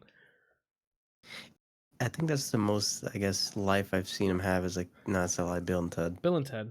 But it's been a while since Bill and Ted, so he's had a lot of serious roles since then. It's been like one-note characters since Bill and Ted, I would say. And then this one, it's like a breath of fresh air. I don't know, seeing him seemed like he actually had fun. Yeah, like he's having a good time just doing these voices. I'm not saying he's not having fun in John Wick, because I'm sure that's a heck of a lot of fun to do. But like a lighthearted fun, yeah, I would say. Oh, man, I'm sure he had great takes. In that doing it, I was waiting for at least I've told these guys already, but a good in there, but they didn't hit me with that. They hit us with was it whoa? I think it was. Yeah, they hit us with a good whoa, and I'm like, that's good enough. That dates back further than John Wick, so I'm okay with it. So yeah, man, what do you think about it visually? You didn't answer. I mean, you're the rendering guy here, so. I mean, it's Pixar. So you approve? I wouldn't expect less. Well, you've seen more Pixar movies than me, so like on top of like quality, you think this is the best yet? Like in terms of they always continue to improve and push the envelope. That's just who they are. So every time a movie comes out, it looks better. I always expected it to look better than what they've done previously. And do you think this time they hit it? Oh yeah, of course. Okay. I mean, I started to notice like that. What do you call it? Uncanny Valley. Oh, okay. But usually that term is used for characters. Yeah. What does that mean? That means like when you have a 3D character that looks so real, it starts to look creepy. Oh, yeah.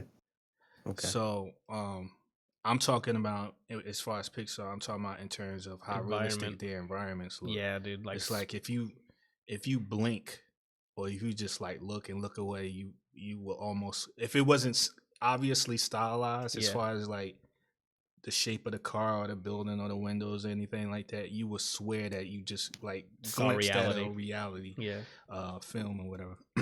That's what I'm saying. Like the next Pixar movie is just gonna be live action, and they're gonna say, "Oh, we did this." Yeah. And I'm gonna believe like, "Oh, they did that." Yeah, I'm like, "Yo, you did it. You rendered it," and it's like just Tom Hanks walking around.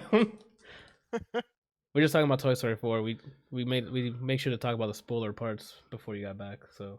But we didn't even spoil anything. And that's true. We didn't. But dude, if you haven't seen Toy Story 4, dude, I don't know how. Do you like the Toy Story series? Yeah, it came out this year.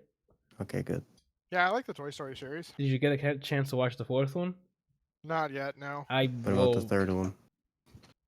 I want to say I've seen the third, but it's been a while. Oh man. What about Homecoming? Okay. No, but you want to know what I did do? Oh my god. Legend of Dragoon. He's done it. He finished it. No. I finally thought about opening up Last of Us. For crying, we have news on that too, Randall. I don't know if you've been checking the news recently. No. I know there's Last a date. Of Us 2 is... They released a good new gameplay trailer, and there's a date on when it's coming out. This year? Nope. February. Is it going to be the next thing? No, not that we know of right now. It just still says February 21st, and it's on PS4. So it's not next So that means you have less than 2 months until Cyberpunk, so you got to speed run it. Yeah, you're gonna have to speedrun Last of Us because then a month later it's Cyberpunk. 2 months. See, here's the thing about Cyberpunk. I thought it was April.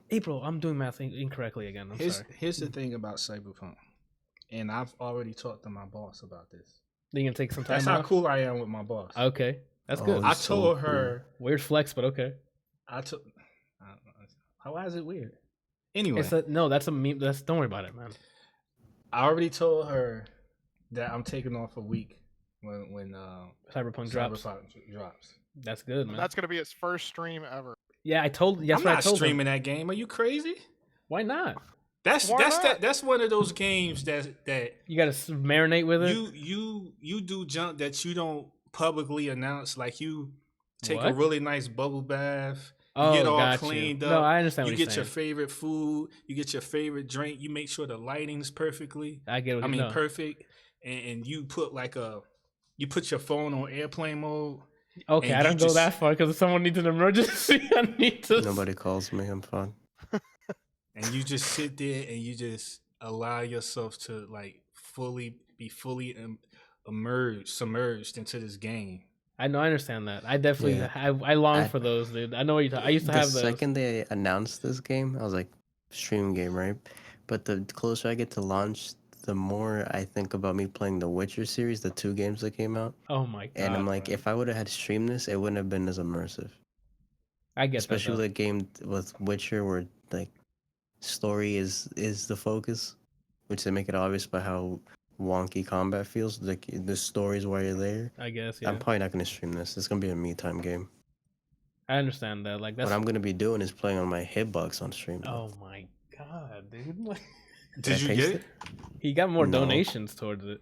Yeah, I'm at $87. Go ahead and fill it up, Randall. What did he say? He said, "Go ahead and fill it up, Randall." Oh, okay. It looks right there, dude. I'll close my eyes. Did you do it? Oh my god. Kelsey, you good? Is he frozen? Okay, he's moving. You were so still. I thought your camera froze or you disconnected, dude. He's Drax dust. What were we gonna do? Yeah. Toy Story 4. That's what we were recommending to you. That's what it was. Yeah, dude. Like we ended up watching this weekend, and man, like for me, when I watched the trailer, I was like, oh my god, they're gonna cash in another Toy Story. It's gonna be trash, dude. I'm happy I'm wrong. Like it's a really good animated movie with some great like targeted kind of for kids to sell toys, but the writing is very mature and it's really good. I'm gonna go off topic to something you mentioned at the beginning for only a minute. I'm not gonna talk about Borderlands. No. I'm talking about Far From Home just for like a minute. Oh, okay. Knowing the fate of Spider-Man and then watching it back, it hits differently. Oh, it does, man. They were not gonna be able to follow that story, dude. That's unfortunate. That's all I'm gonna say. We talked about that. We watched the entire movie feels differently. I mentioned that we saw Far From Home again, knowing that there's not gonna be another one from the MCU version. And Brian's saying that the movie hits different, you know. It's sad, man. I know. Oh, it's sad, huh? It's very sad. So yeah, I guess we can move from Toy Story 4. It feels wrong, like not like just wrong, but like someone stole your money and you know who did it, but they got away clean. No. Oh, okay. Like somebody slept with your wife and then. Good. What? Did he say good? Yeah. What? What does that mean? Like somebody slept with your wife, got her pregnant, and now you got to take care of the child. Oh yeah, that's not. What do you mean they did? No, I don't want any of that. But you have to. No, I don't. I never have. I live in America, all right? I don't have to do anything unless it's against the law. Then obviously I have to just abide by the laws. But beside that, nah. I need to just champion the movies I want out of the MCU so that can happen instead of, everything I want just falling in front of me. And then they put Hulk inside of a Thor movie. Well, that again, Brian, we know why that happened. Okay. I know why it happened. Doesn't make any... Like, if someone rapes you, you know why they did it. Does it make it right? No, it doesn't, Anthony. Okay, yeah, but it's not like... No further questions, Your Honor. All right. So, Randall. So, speaking of rape, 5 centimeters per second, huh, Kelsey? That's not about rape. That's how much you're pushing. Oh my god. So let me clean this up. So that's an anime that's not about rape. I try to make it because, penis size. Okay. You're on your I'm own, tired of Brian. all you You're on guys. your I'm own. just gonna So fuck the MC. I'm Sony only now. what? Oh, good. You Good heard luck. what? Yeah, he's good with Venom and the new whatever Spider-Man. Yeah. Oh, he has Spider-Verse, and that's really good. Yeah, but do you think they're gonna make good Spider-Man movies? I think Listen they're to gonna be Sunflower fine. again. Yeah, yo, listen to Sunflower. That Oh, came that's out. true. That's true. All right. Yeah. And that you know what's beautiful? But I don't know if that theory applies because DC is good for making good cartoon movies, but they suck when it comes to live action. But they've slowly been getting more tolerable. Like Aquaman, I Wonder thought was Woman. really good. Wonder Woman, I thought was Aquaman fine. and Wonder Woman was good. Yeah, they're slowly getting better and better. And Joker, I mean, it's not Damn. part of their universe anymore because they're doing their own side thing. But I keep hearing Joker's gonna be fantastic. That's another thing they fucking messed up, man. Let's make a DCEU and put the shittiest Joker in. What's Brian's favorite villain from DC? Joke? Make him a joke. That's what they did. Next that why up they is use Jared Leto? Sinestro. Yeah. Sinestro. Whoa. Sinestro. I said Sinestro. What's funny is even though Green Lantern is barely a movie, they casted Sinestro correctly. Yeah, Like he looked like him. Yeah, I agree with that. I don't know if his character was what it's supposed to be, but what he looked like, I'm like, yep, that looks like what I've seen in the comics. I don't remember how he acted. Yeah. I just remember that was good. Kelsey, what were you going to say? Speaking of, yeah. We interrupted him like 6 times throughout talking about DCEU there, so. So what are we talking about 5 centimeters per second Yeah, now? that's Yeah. not about rape. Because Randall's over here saying, "Oh, that's how big Kelsey is." And I was like, "Whoa, What? you should respect him." Oh, all right. So, Okay. so please tell us about the movie, thanks. It's a movie. Yeah. It's kind of like 2 anime episodes, and it's not really. In one? It's a movie, but not. Okay. You know, so it follows these 2 kids, Takaki and Akari. Okay. Why are you laughing, bro? Those are Brian like, looks like he's trying to stifle a laugh. those are normal like Japanese character names at this point, bro. Anthony, he's one syllable away from saying Bukaki, and that's normal. Yeah. All right. So they like the plot line is a little confusing to follow. To an extent, like you're watching it, and there's a lot of like back and forth between the 2 kids and them growing up and like where they are in life and them being like friends. And it's kind of like a lover story, where kids that grew up together to a certain point that are like they're there for each other. They want to always be there.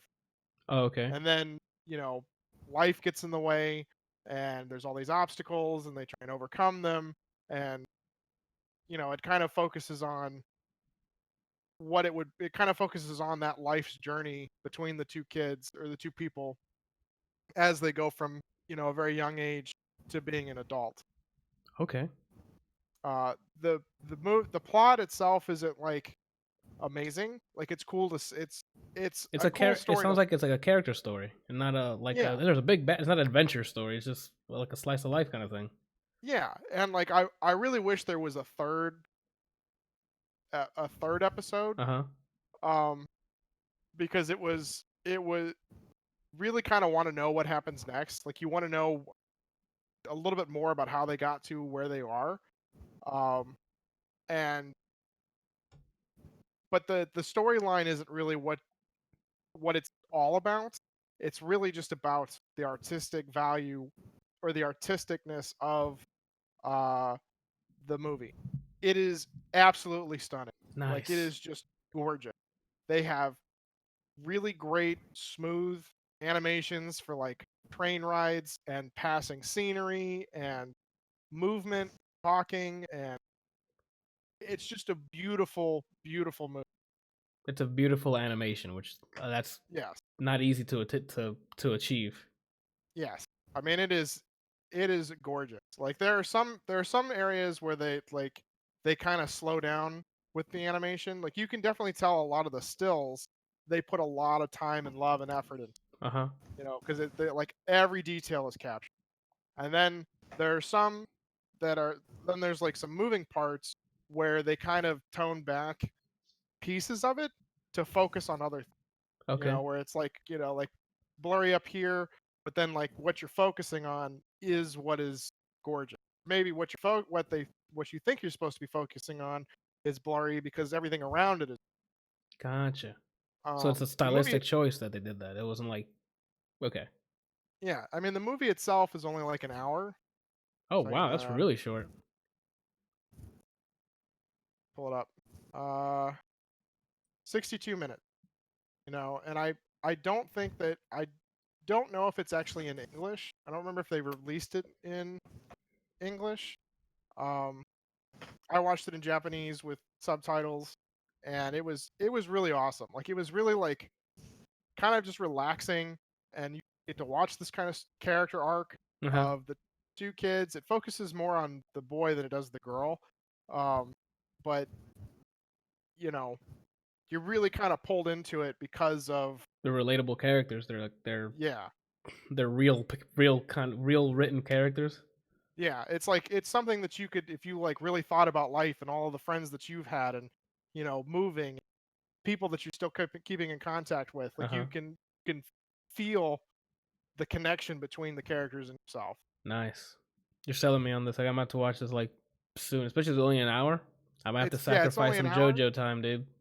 And it's I definitely think it's worth it. Okay. It's pretty awesome. Because I had it on my to watch list because I saw it was like a short movie of an anime, and I'm like, okay, and it was getting good like reviews and stuff. I'm like, I'll catch this. I'll watch it. Yeah, you sold me on this. I like those kind of character stories, especially if it's like a short one. Yeah, because I mean, a lot of times I'll skip an anime even though it's good because it's either a story about friendship or a story about being the strongest, and just something bullshit involving that. But this is like seems more genuine. I'm digging that. You sold me on it. I have to wait until you guys watch it to discuss stuff that happens in it. Yeah, gotcha. Because I don't want to like I can't share like emotions or anything without spoiling it. Gotcha. So I don't want to tell you like if I'm super excited or super depressed or you know anything in between because I want you to like watch it and then tell me how you felt when you're done. Gotcha. Okay. Damn, one of them dies. That's what that means. That's what that means. When he said that, I'm like, brace yourself, Anthony. Get the Kleenex. Oh my. Okay, yeah, I'll see if I can watch it before next episode, which is like a week, and it's only an hour. So yeah, I'll see if I can sit down and watch it. Next week is my last one for a little while because I have the wedding, obviously. And we're gonna be there. And then I will be in Italy for two weeks from the 8th to the 22nd. Okay. I was waiting for you like 2-3 years. Yeah. I think it's on episode 137 or something. Oh my god. Okay, yeah, that's fine. Yeah, so next week's your last, which makes sense. And then we're gonna go over there to follow. Yeah, we're planning it. We're not even at the end of this podcast, so let's not do that there. What day did you guys say you were coming up? Friday, I think, because I need to check in after 4 p.m. on that Friday to that Airbnb. Oh, so are you guys taking off Friday? Yeah, come up and driving up. Yep. What time will you be here? Probably around 4ish. Okay. Rehearsal dinner is at 6:30 in Somerville at Taco Boy. Free tacos, free beer, free you cheese do guacamole. too many nouns at me. You can't expect me like hovercraft, Dwiddle-on. What the fuck does that even mean? I'll message you when we get there, and then we'll go from there. Yeah, 10 p.m. We're gonna go to the Conduit out in Haverhill. Yeah, like we still gotta unpack, like throw stuff into the rooms, whatever. It's a 6-hour drive, so you got 2.5 hours. You got this. Okay. Believe in you. To go to what? Would you say Tacoville? Yeah, like Taco Boy. Taco Boy. God, I'm like, he's giving me plans. I'm not even there yet. Let me get there. It's a 2.5 hour drive. No, it's a 6-hour drive. 6-hour drive. It's a 2.5 hour drive. Randall, if 2.5 hours once you get here. If you get here at 4, yeah, to sit down, relax, take a nap, then come eat food. It's 2.5 hours from Florida to Charleston. Randall, if you want to take your BMW and gun it to the point where it's 2.5 hours, be my guest. I'm not being in that car with you, dude. If you want to make the plot for Back to the Future 4, then you can do that with your car. If it was 2.5 hours from here to Florida, I would be there almost every other weekend. Okay. I can also do that. I can't do 6-hour drives every other week. Like, like 2 hours, 2.5 is. I can do that because Ignacio lives like 2 hours, 2.5 hours, and we go there for their like events and stuff. You leave after work on Friday. Yeah, get there like show up at like 7. Leave like an hour or two early. Show up at like 7:30. Exactly. Leave have Sunday some night. Fun, pass out. And then spend all day Saturday and most of the day Sunday and go home. Yeah, like I can do that, but I can't do 6 hours. Like, and expensive. Those are expensive, Brian. Even if it's a short. No, the power of flying. Oh, I haven't gotten that power up yet. I haven't got to that shop yet, Brian, in River City. You let the government weigh you down. Take the weights off. You'll fly. Okay. What are we talking Disconnect about? your phone. Turn off GPS. They're watching you. Randall, let us know about the latest Rambo movie. Before I get into that, did you see or talk about the trailer for They can hear me, but you'll sound far away. That's the thing. I'm trying to keep the it Breaking Bad. I haven't seen it yet on purpose. I don't watch trailers. Yeah, this one I avoided on purpose because I hold Breaking Bad so dear to my heart that I want to go in blind and hopefully they get me. I've never watched it. I think you would like it. It's like a slow ramp. But have you watched it? And you're just messing with me? No, I've never seen it. Oh, like the first season. Look at Brian's face. Yeah, I know. I'm trying to not do that face to him right now. I'm trying to be the good guy here and be like, hey, you should.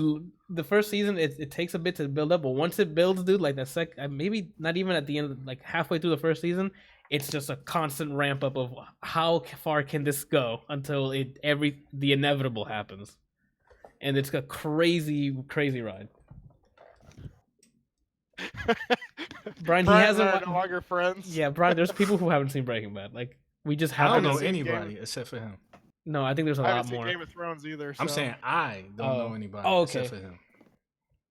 But they exist. I know there has to be. There's no way everyone has seen Breaking Bad.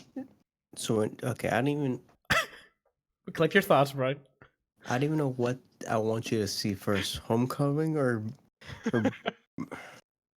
Well, obviously Homecoming because it's shorter. Johan said he's shorter. Javi says that Johan says he doesn't like it. Well, I mean, I'm just telling you to watch it. If you didn't like it, you didn't like it. But he's seen some of it, though. That's true. He at least put some eye time into it, Kelsey, when you start watching Breaking Bad, you get to, season 4, I think it is, and there's going to be a part where you're like, why isn't Bryan Cranston casted as Joker? My favorite scene from the entire show is going to be what I'm talking to you about. I thought you were going to say. Bryan Cranston is an amazing actor. I grew up watching Malcolm in the Middle. He is awesome. Well, this is a complete 180 of that character. And it's that. I know. Okay, I was going to say I know that it's nothing like that. Okay. But that doesn't mean that it's any less. He's an amazing actor. I didn't watch Malcolm in the Middle, so I didn't know he had like a funny side. So, but knowing that he has a funny side, this is like demonstrating his range. Most people forget he was in Seinfeld. I don't remember him in Seinfeld. That's he crazy. was the dentist. Oh wow, He was the dentist. Yeah. Where he's like, oh, now I'm gonna give you the anesthesia. Now comes the anesthesia, and he puts it on and takes a whiff of it, and then he puts it on Jerry. That's funny. All right, we gotta wrap this up. We already somehow I looked at the time and I'm like, oh, it's only an hour, and we only talked about Borderlands. Now it's almost 2 hours, and we talked about like 80 things that weren't on this list. You know what? This list is just a suggestion. No, you're right, Randall. Rambo. Do you want to go into detail, or you just like want to give like a? Do you care? Last Blood, latest Rambo out of the 17 that are out. I say go see it. Oh, go to theater to see it, or wait for it on digital? Yes, go to the theater and see it. Is it dumb fun, or is it actual there's substance to it?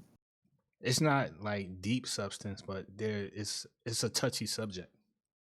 All right, so let me see. The 2 movies I can give you. Is it so we're in the spectrum? Is it Fast and the Furious? It's no. Or is it? It's nothing. Okay, or is it La La Land? Oh, you haven't seen La La Land. Or is it Logan? Oh, Logan's a good one. Logan's deep. Logan's really deep. So where in the middle? It's probably in the middle between Logan and what?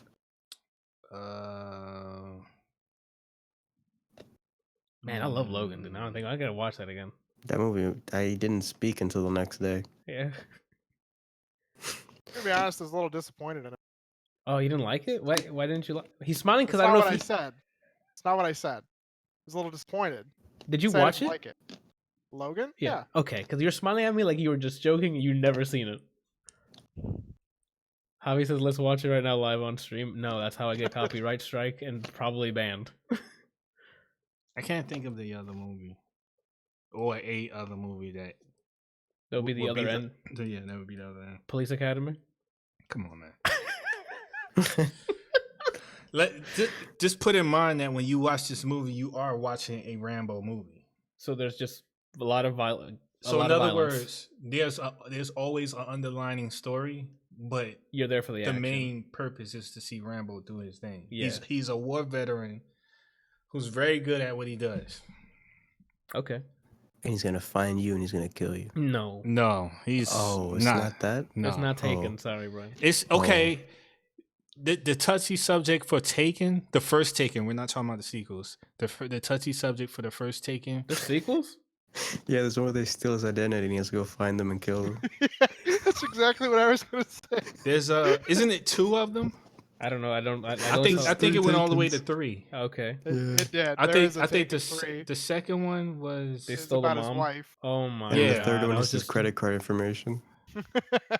I forget what the third one was. They probably took him and then he had to find himself. The daughter has to come save him. Or that, yeah. Wait, are you serious? Is that what it is?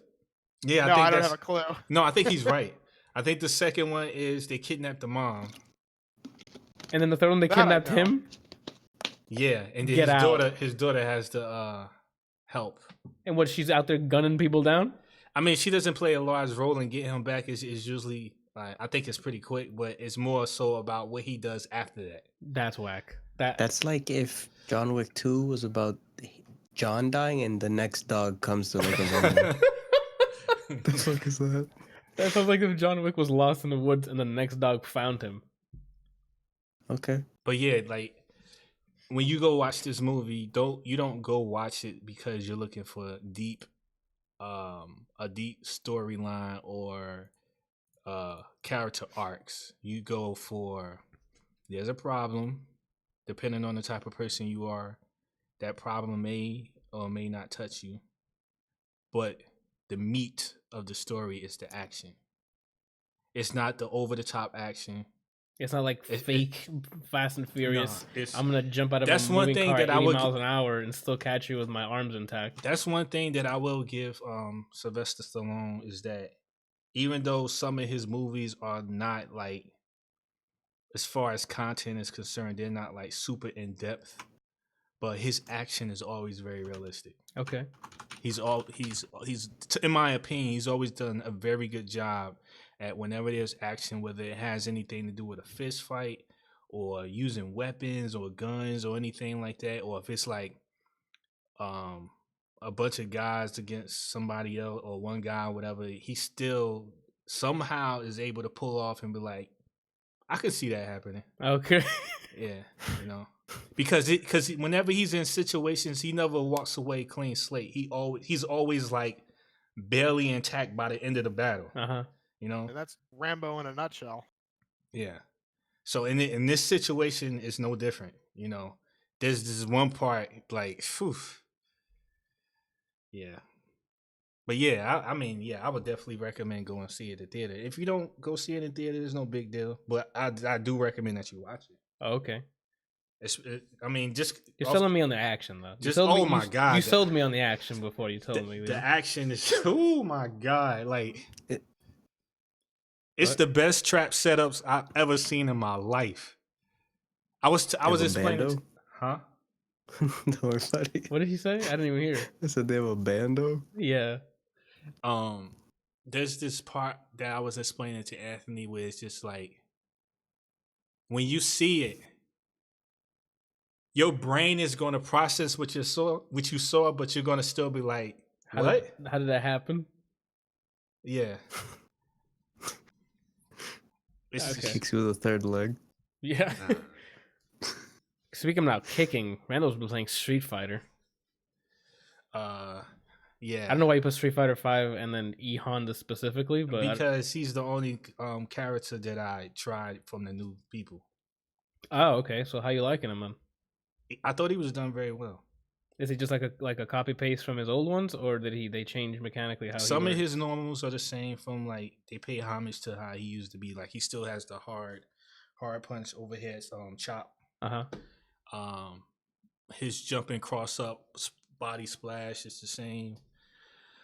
Brian's doing some movement here. I don't know what he's doing. Oh, the 100 hands. I don't like the way they. No. He's jumping. Oh yeah, medium. That's the same. But you saying you don't like something? What is it? I don't like the way his 100 hand or 1,000 hand or whatever you call it. I think it's called 100 hand slap. I don't like the way it looks.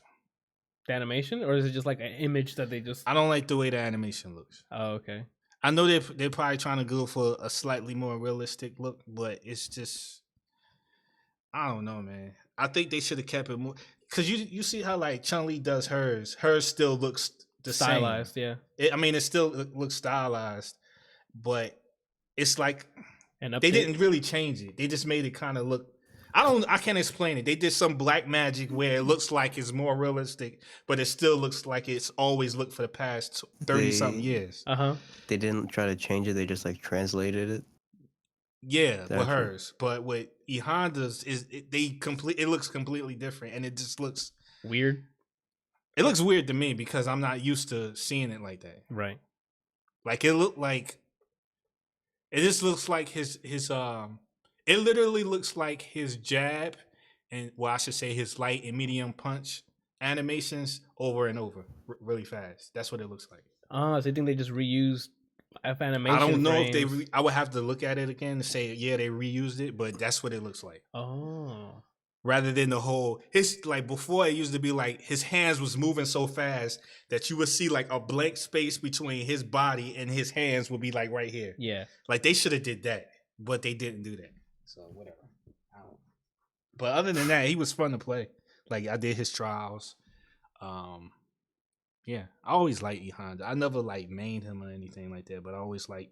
He was fun to play. Yeah, he's fun to play because he's how can I say? Like versatile, or I guess he's one of those characters you underestimate. You know what I mean? Like he's a big target. He's not as fast as other characters, but in a weird way, he's still agile. Like he has a very high jump. Rather, you would think that like he jumps higher than Zangief. And he has a lot of muscle. And he has that headbutt thing that you can get across the screen with, right? Yeah.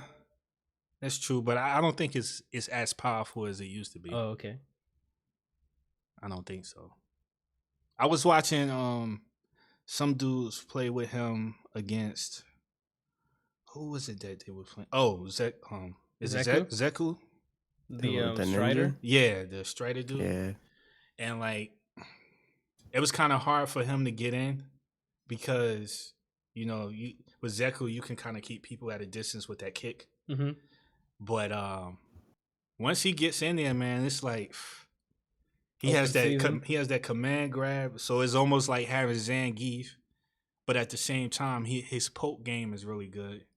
So it's like, and it's almost like if he catches you with one normal move, like a standing medium or a jab, it's like instant combo, man. Like, and so he could just keep poking you. Until he gets that confirmed. Until he gets that one confirmed, the next thing you know is another hit into 100 hands, and you can cancel the 100 hand slap into the head thing across the board. Jeez. Yeah, it's crazy. Or you can do that, do the 100 hand slap, and cancel that into the thing where he goes up in the air and comes down. And then I didn't even know that you can with that thing that he goes up in the air, you could do it normal where it just goes vertically up in the air. Is that like anti-air or something? Yeah, it's anti-air. Oh. But it also hits on the way down. Oh. Or you can hold forward up and it it covers more ground like horizontal. Diagonally, gotcha. Yeah, diagonally. But other than that, I thought he was cool. Nice. I think they did a good job with him. His animations are cool too. I was telling you, like, when he does like hard moves, Mm-hmm. he'll do the slap, like it's like a very sumo-ish thing. It's pretty cool. Pervert. It's not a pervert thing, Brian. If it's He part of the liked it. culture, you know. I know, man. It was the attention to detail. Like, I like how when they put little stuff like that in there, you know. Like Falk. It gives him character. Really? It gives them life, you know. It gives them like life to the characters when they give them those small animations. I guess to quickly round up, Brian, we all got to play some cross-play Modern Warfare this weekend to test out how it all works. It can use some work on the queue times. Wait, I didn't mean to cut you off. Go ahead, man. What you got? What was that game that Oh yeah, I did talk about it. Yes, we did. We gave it our. What'd y'all say about it? Real quick. I mean, I liked it up until bosses. The bosses I think were not fun. All of them, not just Abo or Abobo. Before that, I was in like the girl flying around, and I thought that wasn't fun. Like, that's basically what we came to. Brian didn't like the inputs. Like, the input didn't feel right in terms of like for like a beat 'em up, and I didn't like the bosses. I think but everything else we liked. I mean, I don't want to put words in your mouth, but I'm pretty sure you like the rest of it, right? Yeah, I enjoy it when I press something and something happens and I don't lose $397 when I need $3 more. Yeah, the money thing we also didn't like. That was and silly. when the command grabs actually work instead of me phasing through somebody, I like it. I feel like Bryant was just cheated in that game. Yeah, like not having an actual grab button instead of using that weird stun mechanic. We didn't care for that. And I guess that's it. You can listen to the rest. We talked about it earlier on, so if you want to scrub through that. But I mean, you played a bit of it, Randall. What did you? I was just going to say, like, you played up until I was done with it. Me as an artist can appreciate like the programmer side of things, because like that's all programming, right? What? Like when the entire game, is programmed. Well, I mean, like when you have things that don't work correctly, you know what I mean? Oh, right. Like when you're standing over a person's body and you're trying to bring their soul back, and they choosing to do another move. Mm-hmm. Like that's because the input buffering is probably trash. Like I'm starting to fully understand the difference between good programming and mediocre programming. I mean, part of it also probably does. Is it a 3D game? No, it's 2D with like the Z plane going up and down, like the old classic beat 'em ups. So part of it is probably programming, and part of it is probably I depending on who does it. Sometimes the artist does it, sometimes the programmer does it. Where the hitboxes actually are and how they get registered. I would assume it's design. Like I don't know what it's. I think it's a bit of programming design. Like they're like, hey, this part of the Z, depending on how far you are, is only so thick. Yeah. If that makes sense, on the Z axis.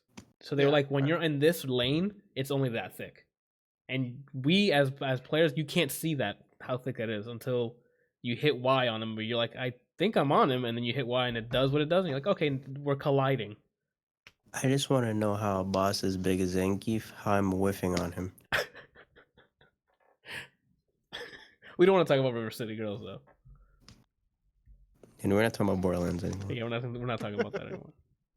But yeah, to sum it up, Randall, I enjoyed it up until bosses. Like when we got to bosses, that's when the game's like, I like that you enjoy our rules, but now that we're playing a boss, you abide by their rules. And I'm like, fam, then what's the point of giving me all these options if only this will work on that boss? If only non-grabs work. But back to the programming thing, like. Oh, okay, go. So you're saying that it is mostly programming? It's a mixture. Like I'm not saying that whoever programmed it can't program, because maybe it might have been maybe a design they thing, rushed or whatever. Yeah. Like it's just, I don't know. It happens, Randall. I mean, like saying it's not to the point where it's unplayable. It's like, but is that something that when you program, is that something that's like very tedious to do, or is it like we can't? Unless we see the code base or we see how they made it, we can't say it's easy to fix. Or because I've seen some things where I'm like, that should be easy, and I look in the back end, and that is just a nightmare. And I'm like, this should be an easy thing to fix. But then if I fix it, 7 of the things that are relying on it are gonna break, and I'm like, what is going on? Yeah, I mean it's all about design and programming architecture. You know, so they may have designed it to be that way, where you have to be within the person's soul to grab them, you know, and then and then you have the programming side of it where it just kind of makes it even more extreme because of the way that it's programmed. So I mean, like, it could be a mixture, or it could, you know. So one of the things that I noticed that when I was at my old job is that you have a Kelsey bus. there was there. Everything was amazing. No, not that. When I was at EA. So like I would overhear the programmers talking about like how multiple programmers are working on a similar area in the game. Okay. Is that a problem? It can be, depending on what that means. Very much can be. Because I'm thinking in terms of like, if you're programming a specific thing, and like you was explaining, and I think Kelsey also said this to me before, is that there are several ways to do the same thing. Yes. And if you have a person who's choosing it to do one way, and then another person is choosing it to do it a different way, and y'all have to put your code together, wouldn't that cause issues? Yes, but okay, the way to alleviate that is doing design prior to writing a single line of code. Yeah. Most time, a proper way of designing a software is having a high level of how the software is going to be laid out. So when you go in there, you know exactly what classes you need to be making, or what systems need to talk to what systems, and there's none of that happening. But if they're doing it on the fly, then yeah, you'll be like, oh, my system does this, I need yours to do this, and then they only know that it's messed up once they put it together, and they're like, oh, now how can we alleviate the problem?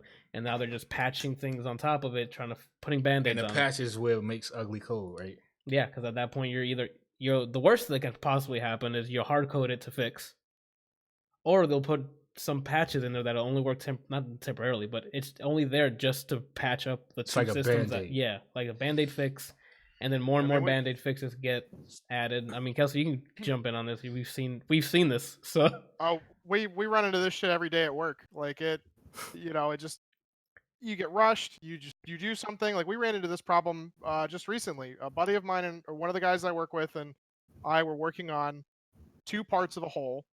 And he was doing like more of the front end stuff. I was doing more of the back end stuff, but we didn't talk beforehand because I thought we should have had another design meeting to make sure that he and I were both on the same page, because I was building something that he was going to eventually use, and he was building some stuff that I misinterpreted inside of the ticket that I was supposed to be working on that I also built. And so when we got together, we realized that we not only duplicated work, but the way that I designed my system to send the information, he did not design it to receive the same information. So he's expecting, we ended up having to, go ahead. Yeah, so we ended up having to go back and be like, well, shit, we need to figure out which one we're actually going to use, talk about how it's actually going to be done, and then modify each system to do what it's actually supposed to do. It just happened, and especially when in those type of situations like River City Girls, I'm sure they have a due date. Like they have to get things out the door. Like they're getting paid for that reason. That's what the publishers are there for. Like, hey, well, some publishers will be like, hey, we'll give you X amount of money, but you got to have it out by X date. And that's how you know. That's how you, Randall. That's how you end up with a model that has 1,000 of the same object inside of itself. Like it happens, dude. Like again, I'm not gonna speak. I don't know what their development cycle was at. I don't know how their design things happen. Maybe this was done on purpose and they were okay with it. I did not, and the bosses, I did not like it. I just did not enjoy it. You know.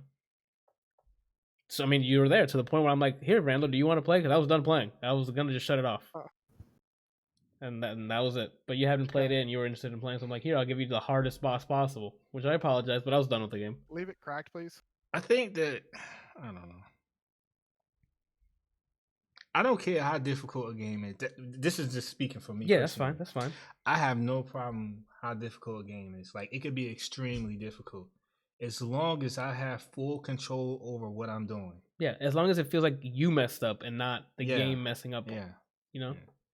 And that's what happened. Like, there's times you're trying to pick up Brian with the strong button to I am literally standing there as the animation of him to die is going.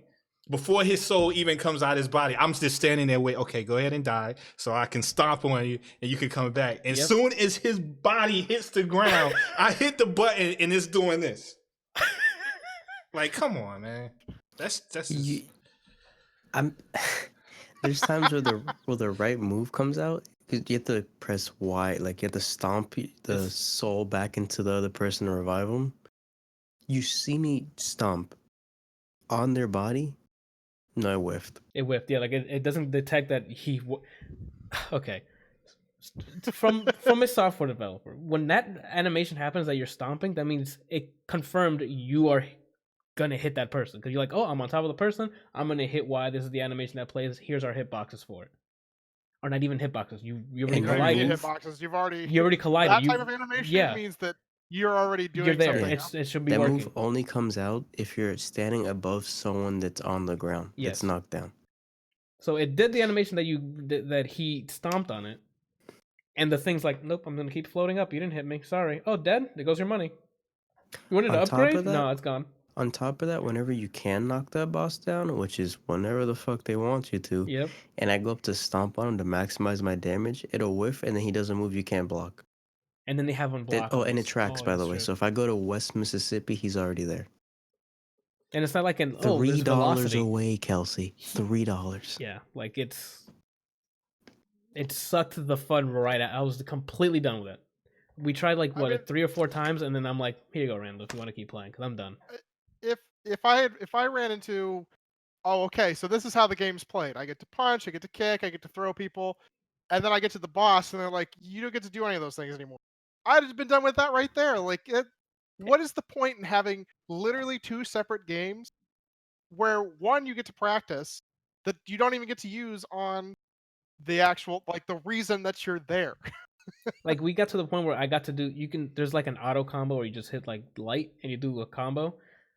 You can't complete that combo against a Bobo. I keep messing it up. Yeah, that's right. By the time you get to the last hit, he's like, I've blocked enough. Time for the headbutt. And you're stuck on that last hit for your combo. So you're like, oh, a kick. As that kick is coming, he's like...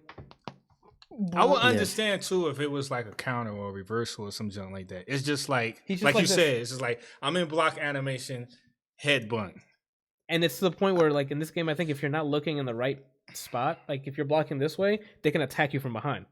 So this enemy, I'm like, oh, Brian, get on the other side, and we'll just trade shots, because he can't block both sides. Fam. Block. As soon as Brian hits, he's already on the other side blocking. Excuse me? Headbutts me habitually. Yeah. Headbutts me.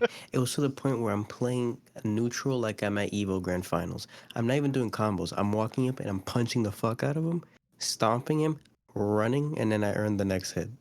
And we still get hit, though, because he decides, oh, at random, I'm going to attack you with this unblockable. You can't block it. You can try running away, jumping. He's going to hit you. Mm-hmm. And I'm like, all right, great. That's fair. But it seems like programming for bosses have been like this for years. It's like either they're extremely cheap like that, or they have the super armor, which is like ridiculous. I hate super armor so much in anything at this point. Like even when I'm playing like shooting games and stuff, I'm like, which is why I love Streets of Rage, because in Streets of Rage, none of the bosses have super armor. Oh, okay. I don't remember. I don't think I played Streets of Rage, to be honest. But I mean, any of those mechanics can be good if they are done properly. Exactly. Like you can have the boss have super armor, as long as you have a way to defeat it in a sense. Yeah. Like it's one thing if it's like, oh, at this point he has super armor and you're gonna get hit no matter what. It's another thing where they have like a dodge mechanic where you can actually dodge things and it works properly. You know, or you have a block mechanic that you can parry, and you know you like start punching the boss, and then all of a sudden he's just like, you know what, fuck this, and then like leans back, you know it's coming, you stop your attacks, and you're either prepared to dodge, you're prepared to block, or prepared to parry, you know, something to like reduce the damage that you're about to take. And then if you fuck up, that's on you. You know, it's just one of those things that, oh, they have super armor, and then you just get hit. You just kind of have to take it and deal with it. So fighting games have taught me there's 3 ways to deal with super armor, and usually most games abide by this. You get the fuck out of there, you just start blocking, or you command grab them out of it. I can't grab that boss, I can't get the fuck out because he's tracking, and I can't block. I don't know if I said that already, but no. Yeah, I can't do any of the options that I was trained for years to do, because this bald piece of shit wants a jumping Larry at me. The only fourth option that I know of is doing enough damage to break the. Like you get, and that's also a thing, yeah.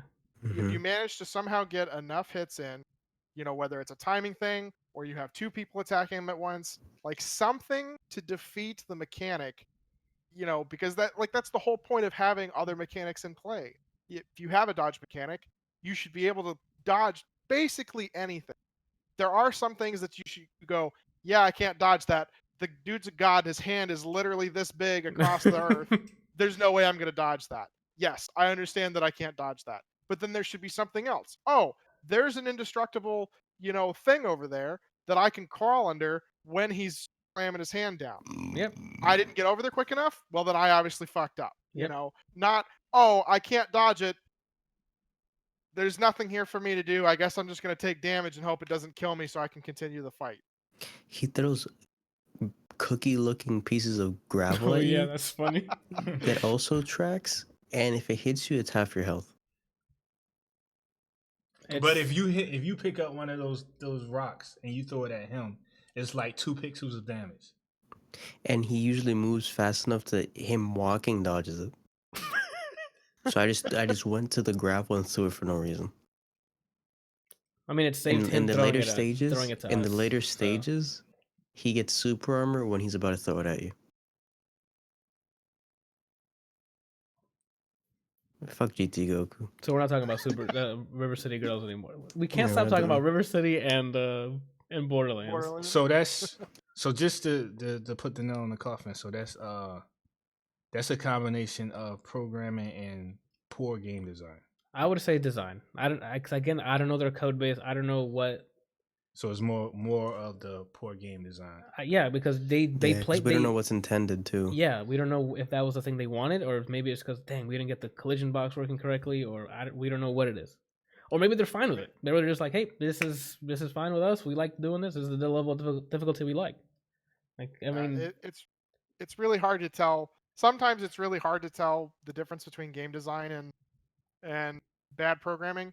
Sometimes it's really, really obvious. Yes. Like when you have Fallout 76 and things are just not working. That's programming. That's when you can be like, okay, this is obviously just terribly programmed, because if it wasn't, you wouldn't have this mass amount of problems. You know? I definitely feel like a game's difficulty level should be based on your skill level. So if you die, it should not be because of cheap stuff. It would be because you suck. Because you missed it, like he was saying. You missed the cue. You didn't see that he was telegraphing a sonic boom or whatever. And I think that's what makes games more interesting is when you grow as you progress through the game. You start getting better. You start dying less because your skill level went up that curve or went over that curve. Exactly. You're applying what you've been learning the entire. That's the point of that's what we play games, guys. That's what we're doing. Yeah, the only game. I would say the hardest game that I feel like is actually difficult and not just poorly designed, and people be like, oh, if you're not good at Dark Souls, it's because the game's really hard. It's just badly made. But the game that I think is actually hard, and that bullshit with the exception of Spiritfish, is Ninja Gaiden. Mm-hmm. Which one? Not the first one, not the side-scrolling one. The first one that was 3D. Xbox. What? Yeah. You're talking about the Xbox one? Yeah. The one with the hallway with the fish that he's talking about? Yeah, I don't agree with that. I think that's just... No. I doubt... No. I've seen Kelsey play that. I'm like, there's no way I can... He played the second one, not the first one. Oh, okay. Okay, then I'll take it back then. My bad. No further questions, Your Honor. I haven't played that, so I don't know. But I saw him play the second one, and I'm like, get it out. That is not... No. Go ahead, Kelsey. Saw and heard. Yeah. Saw and heard. Exactly. That running gag isn't there for a reason. The first boss in that Ninja Gaiden, it seems like bullshit, but he literally prepares you for the entire game. When you're allowed to attack, your evasive options, when you can block. It just teaches you basically everything, and then he's like, you're okay now, you can move forward. I'll take your word for it. I haven't played that first one. That's what I love about the Demon Souls, Dark Souls. Like, a lot of people use those as the base because they are one of the better games that teach you about skill level. You know, like, everybody complains that there's not an easy mode. Well, that's because there's not supposed to be any. The game itself is supposed to be difficult. It's supposed to be based on how much you play, how good you are at learning and adapting to situations, your skill level. It's not meant for people that just want to come in and beat the game just to beat the game. It's meant for people who enjoy a challenge. You know, Same thing with like a lot like older games like the Crash Bandicoot. Crash Bandicoot was great. The original Super Mario was great. Is great. Is great, yes, because the first level teaches you everything that you need to know about the game and how it works to use for everything else. Teaches you like how to jump, how to attack enemies, how to, progress, how to get different items, and then from then on, all they do is change up how that information is thrown at you so that you can adapt and evolve and do better at the game. And that's why the game is hard, is because it's not just the same shit over and over again. It's a curveball on how that shit is delivered. Yeah, and your tools aren't like the crutch to make you be able to progress, like the action RPGs where it's like Destiny and Borderlands where, I can't get through this boss, gotta get a gun that does most of the carrying. Yeah. It's like, this boss literally just parried you every time. Stop just pressing buttons like an idiot. I'll never stop pressing buttons like an idiot. All right. But what about the shoot button in Modern Warfare? Do you stop pressing that? Yeah. All right. We got to get to the end of this. We're already 2.5 hours in. Modern Warfare cross-play beta. It's basically the last beta, but I think before the game launches. They're testing out the ability to play between PC, Xbox, and PS4. When you're in a game, works great. We're playing against console players and everything. It's just, I don't know if, since we were partied up with other platforms, because we played with Chris, who's on PS4, and the rest of us were on PC, and I don't know why, maybe that ramped up queue times, but once you have a full party and go for a queue, it was taking forever to queue into a match. But once we're in there, it was like playing just Call of Duty, dude. Like it worked, which I assume should work. It's not. Again, I'm not the programmer there. It shouldn't be rocket science. You have certain platforms, hopefully with decent APIs. You grab the information you need from them and then matchmake them. This was so Modern Warfare. Yeah, the new one, like cross-platform. Yeah, PS4 and PC. Yeah, PS4, Xbox, it's everything. So, and it shows you a logo of who's where, so you can see, this guy's on Xbox, that's why he got bodied, and then here's on PS4, and yeah, so like also why he got bodied. Exactly. I mean, they let you use keyboard and mouse on the consoles, but nobody we played with had it because it lets you know what type of input they have, and all of them showed controller. So I'm like, well, rest in peace. So. But yeah, it was still fun. Like it seems like the matchmaking tries to even it out. So like when we had Chris on our team, they'd have mostly PC players and like 1 or 2 consoles. So like the console people can go at it with each other, I guess. Or it seems the balancing seems like that's why it's taking so long. Because if you have people from different platforms, it'll do all that. And then cross-platform for shooting games to me is just a terrible idea. I mean, they've tried doing it in the past with multiple games, and every time it releases with that, and then they immediately shut it down. Well, they made sure to give it an option. So the people who are playing on console, if they wanted to, they can disable it. But it doesn't seem like it's going to be the case. Because they're in there, they're sometimes doing work. Chris, who's like a PS4 player, was running and gunning, getting more kills than we were, and we're on PC. Like it's another thing. Like he just knows how to play Call of Duty. So like he's not the average Call of Duty player. So like the average Call of Duty player, yes, they're gonna get bodied by me, and I'm not even good. But someone who's playing like at Chris's level, he can probably hold his own with an average PC player, you know. So I mean that's why I think that it needs to be there. It's on by default, and they give them the option to turn it off. And I'd rather have that option for all games, because most people aren't gonna go in the options section to disable it, you know. I think they're gonna. I think they will as soon as they start getting bodied. I mean, and if they do, that's their choice. This is the way to keep the player base high enough for people to warrant coming back. Like, imagine if Titanfall 2 had this. I'd still be playing that. That multiplayer in Titanfall 2 is awesome, but it's still per platform, and I'm sure there's not a lot of people playing on each individual costume in each individual platform. But if they had crossplay, dude, I'm sure it'd be enough to warrant coming back. Like, I feel like they should have consoles should definitely have crossplay, because I mean that's how you hit double the player base. First of all, yeah. Second of all, it helps keep up the numbers for people actually playing against each other. PC is great when you have things that you don't have an advantage for, I guess. You know, like a fighting game. That's a great cross-platform, thing that you could do, because it's all a button controller. Inputs. Yeah, it's just pressing buttons and not sliding a mouse across the thing. Yeah. At ridiculous speeds.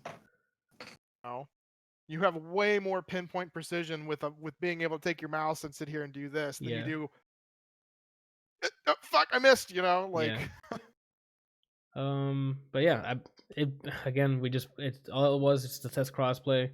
Modern Warfare feels great. Like I'm psyched to play it. I have fun playing it every time, man.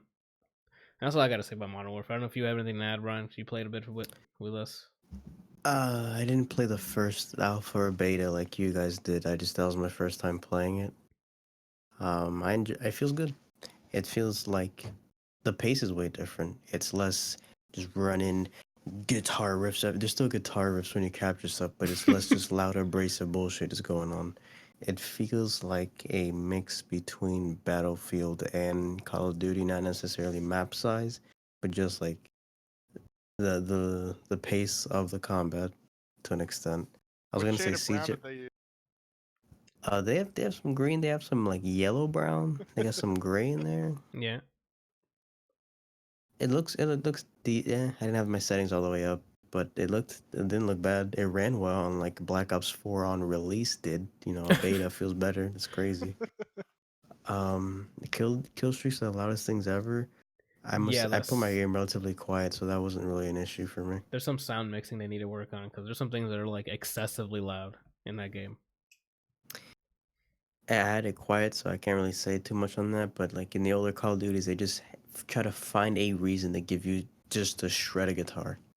This one, it didn't feel too much. That's because back then they had a guy for like 2 days, and they filled out what they needed the first day. But like, I mean, F it, we got him here. Let's just have him riff for 2 days and put in all of it. It feels good. I like this pace where it's like it's not brain dead fast. It's in a good spot. I enjoyed myself playing that. The new loadout stuff seems interesting. I mean, I only got to like level 9, I think, so I didn't get to unlock many things. I got a biscuit. The biscuit feels good, so it sold me. And for those who don't know, a biscuit is a shotgun. Double barrel shotgun. Double barrel shotgun. Thank you. It's for the people who don't know your terminology, I did surprisingly well with it, so I'm proud of myself. I got like a triple kill in a big map. Yeah, but I mean, recently though, you've been practicing a lot with sniper. That's true. I mean, I've heard that you're like a legendary sniper fanatic. They call me Snipes Giving. They call me Frank Sinatra, because I would just be using op snipers. Zordon, that's a pretty good question you put on me, but you can go to topics.adlrplays.com and I'll answer it next week, because we're already 2.5 hours into this episode. And I'm trying to wrap this up. To wrap this up, it feels different. Feels a good different. Better than Black Ops 4. That game just left a bad taste in my mouth. I would actually be interested in playing this more. Yeah, dude, like it just feels great. At full price, I don't know. Maybe I'll wait a bit and get it. But I don't know. And then I guess quick on the news. The State of Play was on today, and the Inside Xbox things were on. They showed some new games for State of Play. The main thing was Last of Us gameplay trailer and the release date, which is February 21st of next year. So you saw the gameplay? Yep. And your thoughts?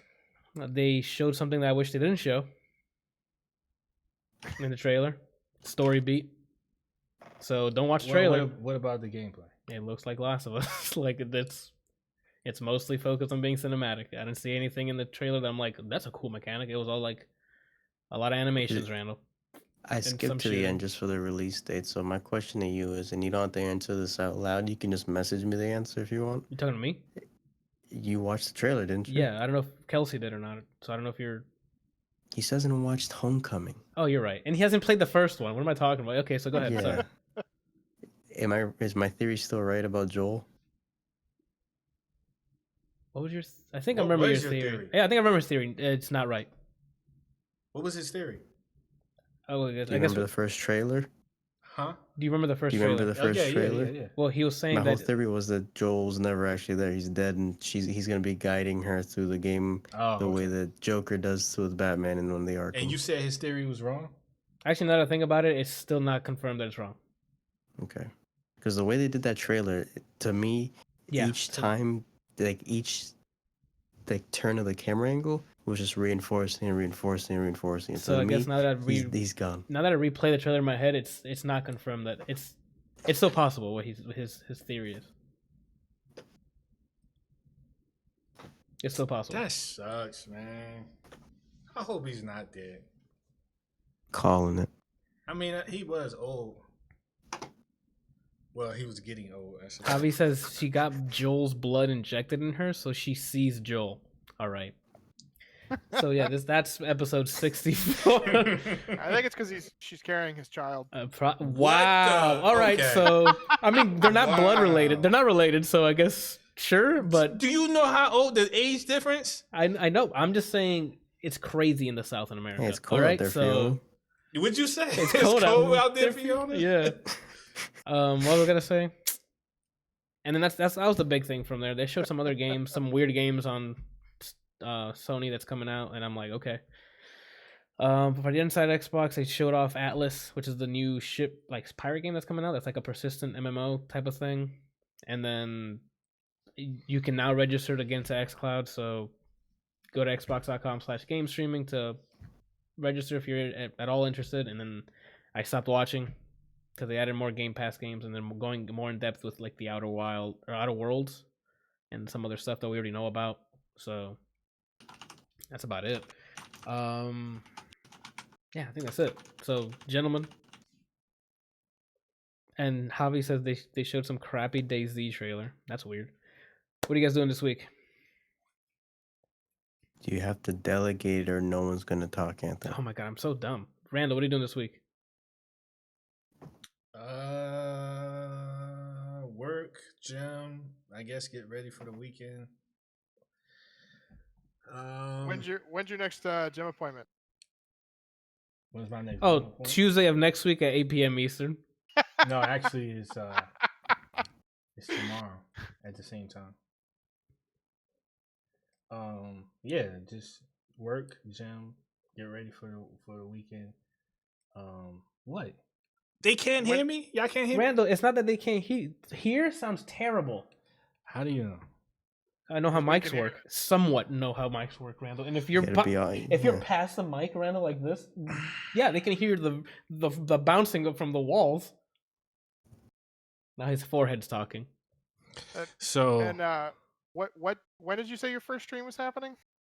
Is it Cyberpunk. This Friday? What Cyberpunk dropped? No, I didn't. I said he told me he wants to stream me teaching him how to play Alex in Street Fighter 5. What the heck?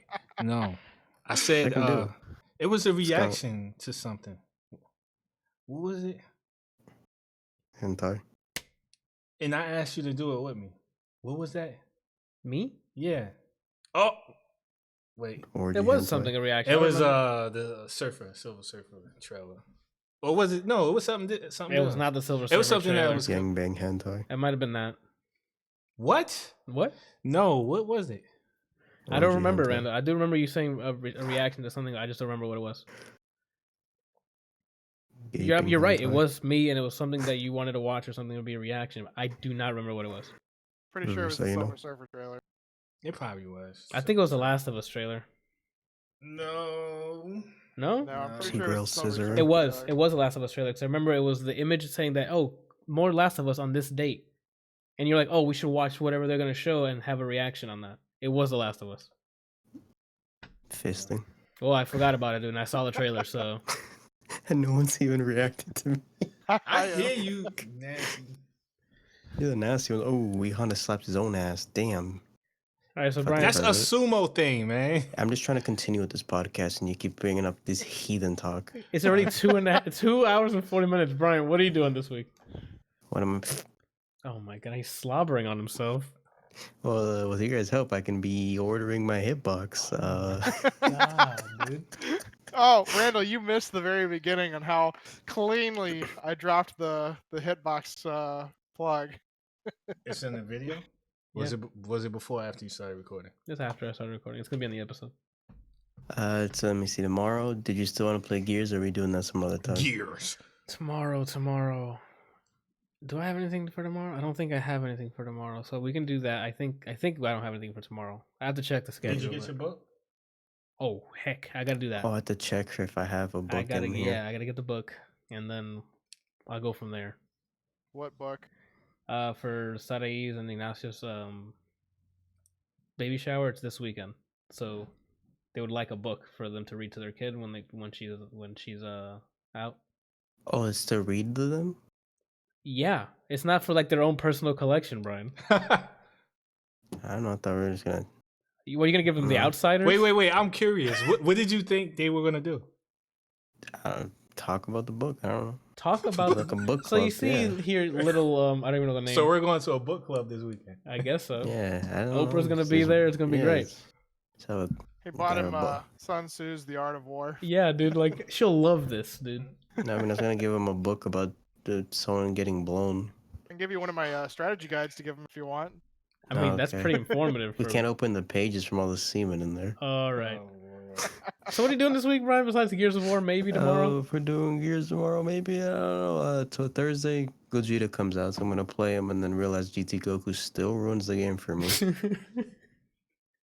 And then Friday, I don't know if I'll stream because I don't know if I have to pack stuff still or if there's anything I got to do on Friday. Probably have to still make sure everything you need is packed. Blah, blah, blah, blah. I think I might be getting a haircut on Friday. I don't know. Friday is probably I'm probably going to have to do something. So if not, I'll stream if. So both of y'all taking Friday off? No, I'm sorry. I'm thinking next week. Yeah, next week I'm taking the day off to go to Somerville. That's where taco. Wait, what? Boy. The wedding's in Somerville. That's where the Airbnb is, Randall. Oh, okay. But he lives. Getting married in the taco. I know he lives in Charleston, so I don't know how far that is from. It's about a 30-minute drive. It's like 10 minutes away from Barlston. Okay, so Kelsey, what are you doing this week? So we finally have the old house under contract, which is great. Oh, nice. Congrats. Hopefully, getting that taken care of. We're set to. So right now we're set to close, assuming everything goes smoothly. Wait, is your car still in that garage? Yeah. Do they think they're getting that car? No. Okay. It's like a single mom buying the house. Oh, you never know. She could use that to pull in some. All right. So what are you doing? So tomorrow, we're set to close on the 24th of October. So like 2 days after we get back. But we have to, get everything together, make sure everything is working, inspected, and all this other stuff. Tomorrow I'm going over there with a buddy of mine. We're gonna. I only have a little bit left to put the engine completely back together. Okay. And I'm gonna put the engine transmission in the car, and then eventually I'll get it towed over here, and then I'll finish cleaning out my garage. But I mean, I've been working on it on and off the last week or so. Several months actually. Whoa. Okay. But I finally got the full suspension back on. Nice. For the front. New sway bar, new shocks, struts, spring, and then got the wheels back on. And yeah, I mean that's probably a majority of what I did. So I'm gonna bring that over, get the engine in, so that's one less thing I have to do. Okay. And then, from there I really don't have that much left to do. I have to do the fuel pump and then some wiring stuff, and then I think I can start putting it all back together.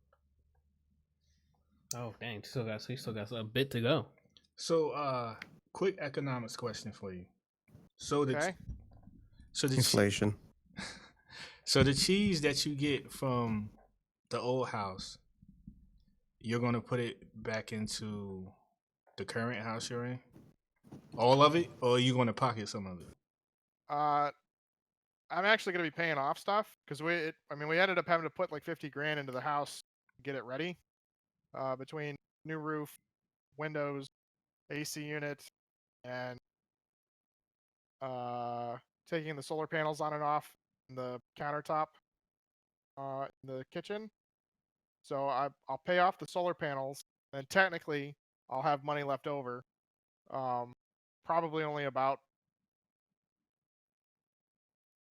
I'll probably only have about, after I pay off the solar panels, I'll probably only have about 15 grand left to do what I want with. But we bought a whole bunch of stuff when we moved in here that I have to that I put on the credit card that I have to pay off. I was hoping you're gonna say you just bought a continent or something. No, I mean the house is only selling 260, way lower than what I originally wanted. And I still owe about 200,000 on loan. So right there's only 60,000, and then it's like 6% for buyer seller cost is another, like, so that's like 16,000 off. So that puts 250, and then 26,000 the solar panels. So right there drops me down to half.